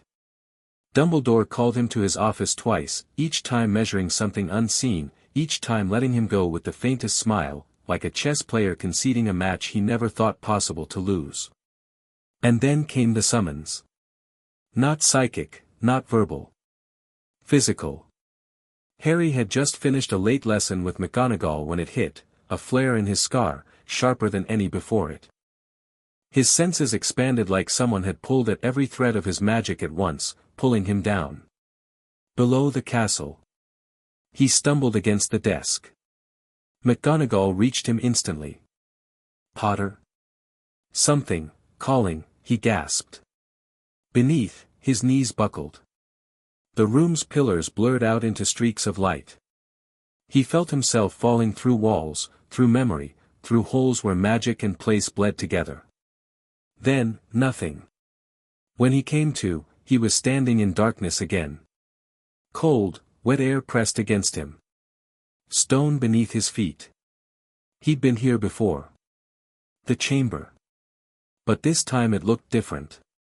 Not unsealed, but changed. The green light was gone. The water lay still as glass, reflecting the outline of something new at the foot of Slytherin's statue, a fissure. And light spilled through it. Golden, blinding light. Harry moved toward it, wand raised. On the ground in front of the crack lay another diary. Not black. Gray. He knelt. The signature radiating from it chilled him. This one wasn't Voldemort's. Not completely. It was his own, reflected, twisted like a reversed mirror. The pages fluttered. He opened it. One sentence wrote itself, "You shouldn't have taken what wasn't meant for you, Harry." The handwriting was his. And from behind him came a whisper, one that didn't echo from memory, but spoke directly into his mind. "You've started to absorb everything, haven't you?" He turned. A figure stood at the far end of the chamber, translucent, real, and impossible. A man, maybe 30, scarless and calm. His own face, matured. The eyes colder. "I'm what happens," the apparition said, "when power becomes identity." Harry felt his hand go cold on his wand. "You're not real." "Not yet," the figure said softly. "But you're making me." The diary pulsed. The reflection stepped closer. You've copied dark magic, light magic, magic older than the founders. You've drawn it all in. What happens when your body can't contain it? I'll master it. You'll break. The shadow smiled, and it looked disturbingly kind. Or worse, you'll survive it. The chamber began to shake. He felt energy tugging against his veins, the reflections of every spell and discipline he had ever taken flaring like stars around him. The diary's pulse throbbed, hungry again. Harry slammed his palm against the cover. Magic flared bright gold, and the shadow laughed, not cruelly, not kindly, but knowingly. Go on, then, it said. Show me how you manage everything you are. And then it was gone. The diary cracked clean in half under his hand, its glow snuffed out like a candle guttered by wind. A silence heavier than stone settled over the chamber. When he stumbled out of the bathroom half an hour later, soaked, dazed, Hermione and Ron were waiting in the corridor. Where were you? Hermione demanded. You've been gone hours. Harry just looked at his hands, faintly luminous, veins humming with aftershocks. Nowhere, he said. Everywhere. Ron frowned. That's not reassuring. No, Harry said softly, glancing back toward the concealed entrance. It isn't. That night, he sealed the new diary's remains in a ward-locked chest and stowed it in Dumbledore's office under the Phoenix's watch. I found something else, he told the headmaster, exhaustion heavy in his voice. Dumbledore studied the cracked pages for a long time. A self-reflection manifestation, he murmured. Fascinating. Dangerous. Natural consequence, perhaps, of a mind that copies all magic. I saw myself, Harry said. Older. Harder. Wrong. Dumbledore's eyes were full of calm understanding. Perhaps a lesson, then. Power without guidance eventually reflects its wielder. Harry exhaled slowly, the fatigue caught up all at once. I'm still me, he insisted. I believe you are, Dumbledore replied. But never stop checking. Fawkes sang, light spilling like sunrise through the office. The warmth fell over Harry's face, washing away some of the chill that had followed him up from below. That night, as he lay awake, the castle quiet around him, Harry traced the faint hum of his magic and thought of the shadow's words. You'll survive it. Maybe that was the test, not whether he could use every kind of power, but whether he could keep being himself while carrying it. And somewhere deep in the chamber far below, the smallest echo hummed, not threat, not warning. More like acknowledgement. For the first time since all of it began, the castle and the boy understood each other completely. Harry closed his eyes and let the magic breathe with him. Chapter 6, The Heir and the Beast. The castle was holding its breath again, only this time, it was waiting for Harry. After the night of the second diary, the rhythm of Hogwarts changed. Magic stretched toward him, curious, uncertain. He had gone deeper into its veins than any wizard ever had, touched something ancient, and survived. That alone made the walls whisper his name when he passed. But Harry had begun listening differently, not to find danger or avoid it, but to read intention. Hogwarts wasn't a building made of stone and wards, it was alive, shaped by every emotion, every act of courage and cruelty that filled its halls. And somewhere in those echoes, a riddle was waiting to be solved. He dreamed of the basilisk almost every night now. Not as an enemy, but as a symbol, coils made of time itself, looping back endlessly. In those dreams, he heard Riddle's laughter fading into wind and then reforming into another sound entirely, the hiss of something still alive, still not free. When he woke, his skin was cold and his magic stirred uneasily. There was something unfinished in what he had done below. If the second diary had shown him anything, it was that the act of destruction was never simple, every Horcrux shattered echoed somewhere in the network of Voldemort's fractured soul. Two were now gone, the diary in Ginny's cauldron, and its copy born of Harry's own power. That left the rest, unknown, scattered, sleeping. And Harry could feel them. Faintly. Pockets of bitter energy embedded across the world like buried wounds. Dumbledore called it awakening wisdom. Snape called it reckless sensitivity. Hermione called it terrifying but incredible. Harry called it progress. By April, the world outside Hogwarts began to speak of him too. Newspapers fluttered in the Great Hall, headlines filled with speculation, boy who defeats chamber horror. Ministry stunned. Lucius Malfoy questioned over dark relic. The words meant little to Harry. The ministry was already too slow to matter. But the conversation about power, about what kind of wizard Harry Potter had become, was harder to ignore. That boy could challenge the minister someday, Hagrid muttered one morning, half in awe. Power doesn't make a good man, Professor Sprout replied softly. Harry overheard, smiled faintly, and kept walking. He didn't want authority. He wanted peace. Still, peace had a peculiar way of avoiding him. The nightmare returned one thunderous night in late spring, the dream that blurred magic and memory.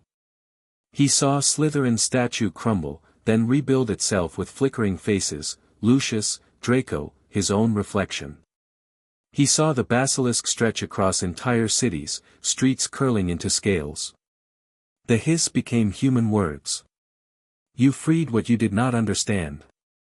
Then came the pain. His scar flared.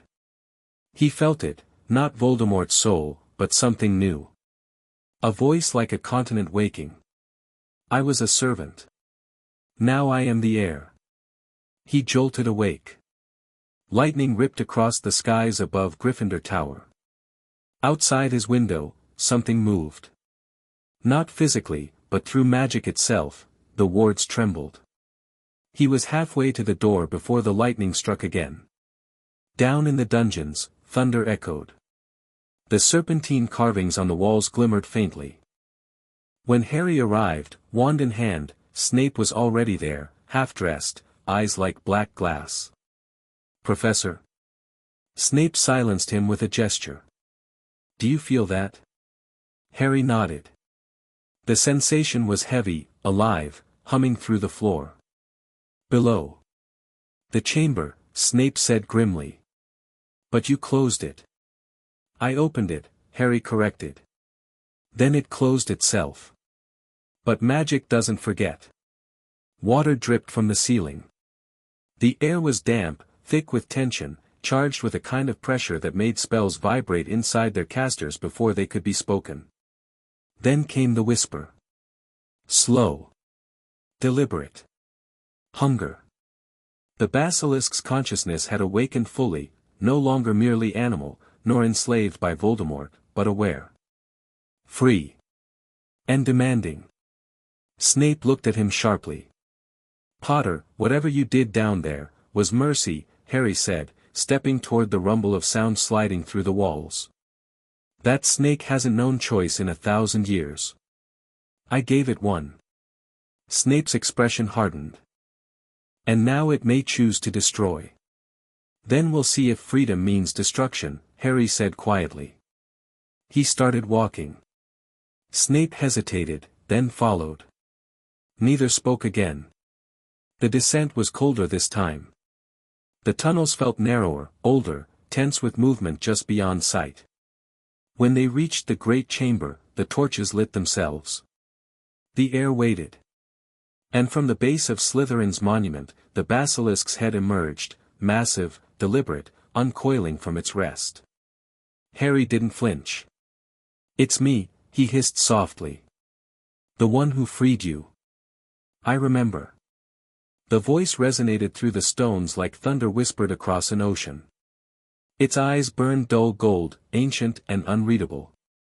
You have changed, little speaker. You smell of many magics. You carry the voice of the destroyer and the light of the bird. You've been listening, Harry said. You feel the phoenix too. The fire one sings to me. I sing back. It warns. It says your path cracks time. Then tell me how to fix it. Your kind cannot. Maybe mine can, Harry said. The basilisk's tongue flicked out, tasting the air. You freed me.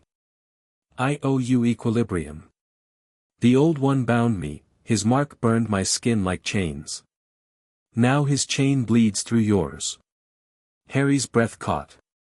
You mean Voldemort's link? Yes. He left a fawn in your soul. Harry exhaled slowly. Then the diary, it didn't just echo through him. It tied something back to me. Everything you take becomes you, the basilisk said. The destroyer threaded poison into your veins. To live with it, you must either burn it, or bite back. Snape moved closer. What does that mean, Potter? Harry's voice was distant, translating the hiss into words. It means the only way to truly break the connection is to accept it, absorb it fully, overwhelm it. Not reject it. Snape's stare turned sharp. You intend to merge with fragments of the Dark Lord's magic? Harry's jaw set. I intend to end them permanently. The basilisk shifted forward, massive coils sliding silently. Its scales reflected Harry's light like mirrors made from night. Then take the venom. What? My venom kills even my maker's soul. Drink the smallest drop, and your body will either die or become its counter. Life or death, none can predict. Snape's wand lashed up instantly. Absolutely not, but Harry's hand was already reaching. He plucked a single droplet of venom from the air where one of the serpent's fangs had glistened and let it hover above his palm. The magic radiating from it was pure annihilation, distilled destruction. He could feel every atom wanting to undo everything around it. But he didn't fear it. He focused. His magical core surged. He copied the venom's magical structure, the way it ate light, how it fused with magic itself. And in copying it, he neutralized it. The droplet turned clear as water and sank into his skin with a faint whisper of dissolution. Harry felt it spread, heat, ice, lightning, all at once. His vision blurred, then sharpened until he could see the air molecules dancing around Snape's wand tip. His heartbeat syncopated with the castle itself. He was everything, then the storm passed. He exhaled. I'm fine, he said softly. Snape's expression flickered between fury and astonishment. Fine. You absorbed basilisk venom, the rarest, most lethal substance known. I adapted, Harry said. It's part of me now. The basilisk swayed its huge head. Then balance is restored. My debt is paid. For what it's worth, Harry said, you're free indeed. The serpent lowered its gaze. Freedom frightens those who have never chosen, it said. Even for me. And with that, it slid away, deeper into the earth, leaving the chamber whispering behind it. The rumble faded into silence. When they returned to the surface, Snape didn't speak for a long time. The man walked beside Harry like someone processing a paradox. You should be dead, Snape said at last. Harry smiled faintly. You've said that before. This time I mean it literally. I think I am, partly, Harry admitted. Part of me died when I absorbed that venom. The rest learned to burn brighter. Snape gave him a sidelong look that was almost human. Do you believe yourself indestructible? No, Harry said quietly. Just unstoppable. And that was the end of it. News arrived 2 days later. Lucius Malfoy had been stripped of a ministry position and formally investigated for dark artifact trafficking. Dobby appeared in the Great Hall at lunch with tears leaking from his enormous eyes. Harry Potter has freed Dobby again, sir. Truly freed this time. Harry grinned. He'll get what he deserves. But he knew Lucius was too clever to crumble so easily. He'd seen that kind before, the kind that fought from behind polished glass. In truth, Malfoy was only step 2. The shadow network behind Riddle still existed in fragments, like echoes of that cursed soul stretched across England. Harry's power, volatile after the basilisk's venom, sang louder every day. He could taste magic in the air, could sense spells woven centuries ago and trace the anger lingering in old wards. It made him stronger. And heavier. Hermione noticed it first. "It feels like you carry gravity now," she said one afternoon near the lake. "Maybe I do," he said. "Magic wants stability." "But Harry," she murmured. "Stability isn't the same as peace." He looked out across the water, where ripples shone like scales. "Peace comes after you stop everything that wants to break it." "You're scaring me," she admitted. "You're the reason I don't forget who I am," he said gently. "That's what matters." Their eyes met. The silence was full of years they hadn't lived yet. Later that night, Dumbledore called him again. The headmaster stood by the window, gazing at the sky. "The venom changed you," he said without turning. Harry nodded. "I felt your magic shift. You are no longer simply absorbing, Harry. You are transforming. Everything you touch becomes cleaner. Sharper. Phoenix fire follows you." "You mean regeneration," Harry said. Dumbledore faced him. "Yes. You have begun to unmake corruption itself." Harry's expression was calm. "And Voldemort's soul remnants?" The old man's eyes dimmed. "Still whispering. Still scattered. But I think they will begin to notice what's coming for them." Fawkes sang. The room filled with gold. Dumbledore stepped forward. "Your destiny was never to wait for power. It seems it was to teach the world what happens when innocence refuses to die, even armed with infinite knowledge." Harry didn't answer. He simply lifted his flame-lit hand and drew a small circle in the air. The phoenix light followed, shimmering like dawn. "I don't care about destiny," he said finally. "I care that no one like him ever hurts anyone again." It was enough. The end of term came fast. Exams, laughter, recovery. Ginny grew brighter, Hermione even brighter, Ron's humor returned in full force. Life, stubborn, ordinary, resumed its shape around magic too big to name. Harry kept the basilisk fong as quiet proof of everything he'd learned. Sometimes he caught himself watching it gleam, wondering if a piece of himself slept inside it now, equal parts poison and cure. He was no longer the boy who faced monsters and trembled. He was the storm that monsters feared. And somewhere deep under Hogwarts, the basilisk dreamt of freedom. The land above stayed peaceful. The boy who copied all magic sat at the edge of his bed with the summer sun bleeding through his curtains and felt what peace might finally mean when strength was old enough to protect rather than destroy. For once, his core was silent. Not hungry. Not haunted. Balanced. Unstoppable, perhaps, but merciful.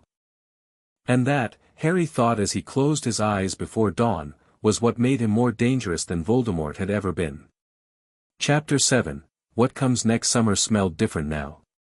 The world itself felt sharper, air cleaner, light brighter, sounds carrying further. For the first time since he could remember, Harry actually noticed the wind. It didn't whip or sting, it carried warmth. The storm inside him had finally quieted. He was still Harry Potter, messy hair, scar, wand somewhere in his back pocket, but there was something new about the way he moved. Centered. Present. The train back to King's Cross rattled over its tracks, the whistle cutting through lazy afternoon sun. Ron and Hermione had fallen half asleep by the window, their reflections swaying with each turn. Hedwig's cage sat open, she was already flying somewhere overhead, content to return at her leisure. Harry smiled faintly, eyes following the horizon. "Feels weird, doesn't it?" Hermione blinked awake, hair frizzed and quill lines smudged down her cheek. "What does?" "Peace." Ron snorted without opening his eyes. "Give it 5 minutes. Fred and George exist." But even that joke didn't dent the mood. Hogwarts had gone quiet after his return from the final descent, no more whispers about heirs or monsters. The whole castle seemed to breathe again. And Dumbledore, with his soft, measured smile, had told Harry one thing before they left. The next time evil stirs, it will find you already standing in its path. Harry hadn't needed the warning. He'd felt it, too. They parted at the platform like family who knew they'd see each other again soon. Mrs. Weasley nearly crushed Harry in the world's fiercest hug. "You saved my daughter, you hear me? You will come visit, even if I have to drag you myself." Harry grinned. Wouldn't dare refuse. Ginny hung back, cheeks pink, eyes fierce. "I remember what you said to Riddle," she whispered so only he heard. "About monsters and freedom. Does that mean, you think I could be brave again?" Harry's voice softened. "You were brave long before any of this, Ginny. You just forgot to notice." Her smile broke his heart a little. Then she was gone, swept off by her brothers in a swirl of trunks and laughter. And there it was, the Dursleys, parked at the edge of the station, expressions carefully arranged into polite horror. Vernon had new veins in his neck. Petunia clutched her handbag like a shield. Dudley looked at Harry with a mixture of fear and fascination, as one might study a mildly radioactive goat. Harry walked up calmly. "Afternoon." "Get in the car," Vernon grunted. Harry did, sliding into the back seat. He didn't mind where they went, the world outside gleamed with summer air and possibilities. The Dursleys could try to cage lightning, but it still burned the sky just by existing. Little Whinging hadn't changed. It still smelled like overwatered lawns and forced smiles. But the difference this year was that Harry had changed, so much that the entire neighborhood seemed smaller, as though he could fold it into a pocket and leave when he pleased. He unpacked into his room, not the cupboard, never again, and set his trunk aside. Without effort, he snapped his fingers, the dust vanished instantly. The books aligned by their own will. Hedwig's perch appeared beside the window, conjured from air and memory. Magic felt effortless now. Not showy, not chaotic, simply obedient. When he breathed, it responded like muscle memory. 3 days into summer, Dobby appeared. The house elf didn't bother knocking or introducing himself, he simply materialized on Harry's bed, stars embroidered across his new tunic. "Harry Potter must listen. Dobby has news." Harry raised an eyebrow. "How's freedom treating you?" "Better than Malfoy's." Dobby squeaked proudly. "But, Dobby hears things. Bad things." He wrung his hands. "There are whispers among old masters. The Dark Lord's followers stir again. Not all, but some. The name Riddle spreads." Harry leaned forward. "Riddle's gone." "Pieces still talk," Dobby said gravely. "They talk of shadows moving, of cursed places waking." His ears drooped. "They fear the boy who lived, and the boy who learned every spell he ever saw." Harry's expression didn't change. Only his eyes sharpened, green deepening to emerald flame. Then they're remembering correctly. He stood, retrieving his wand from the desk. "Tell them something for me." Dobby blinked up. "Sir. Tell them power didn't make me what I am." He looked toward the window, where a storm brewed far in the distance. "Choice did." Dobby squeaked happily, and vanished. Letters started finding him next. First one from Dumbledore. Then one from McGonagall. Then even Snape, a note so curt it might have been mistaken for an invoice, but still a kind of acknowledgement. Dumbledore's note was the longest. It spoke of changes, investigations into dark families, recovered relics that resonated with corrupted soul fragments, and, most astonishingly, McGonagall's promotion to deputy headmistress and keeper of magical reconstruction. But what caught Harry's eye was the last paragraph. "There will come a time when you must decide what to do with everything you've become. Whether to stand apart as something new, or to stand among those who still struggle to understand you. I hope you choose both, for we will need both." Harry read it twice and decided that Dumbledore, as usual, was speaking several layers above human comprehension. Hermione wrote, too. Her letters were direct, filled with ideas, questions about magical theory, speculation about the energy fields he described in the chamber. But each one ended differently this summer, with something personal, warmer, quietly tethering him back to who he'd been before he became extraordinary. Ron's letters, by contrast, were mostly about Quidditch and food, though one ended with, "Mom says you're the best thing that ever happened to Ginny, and Dad says never trust gnomes named Frank." Don't know what that's about. It was exactly the kind of ordinary nonsense Harry needed. Weeks slipped by.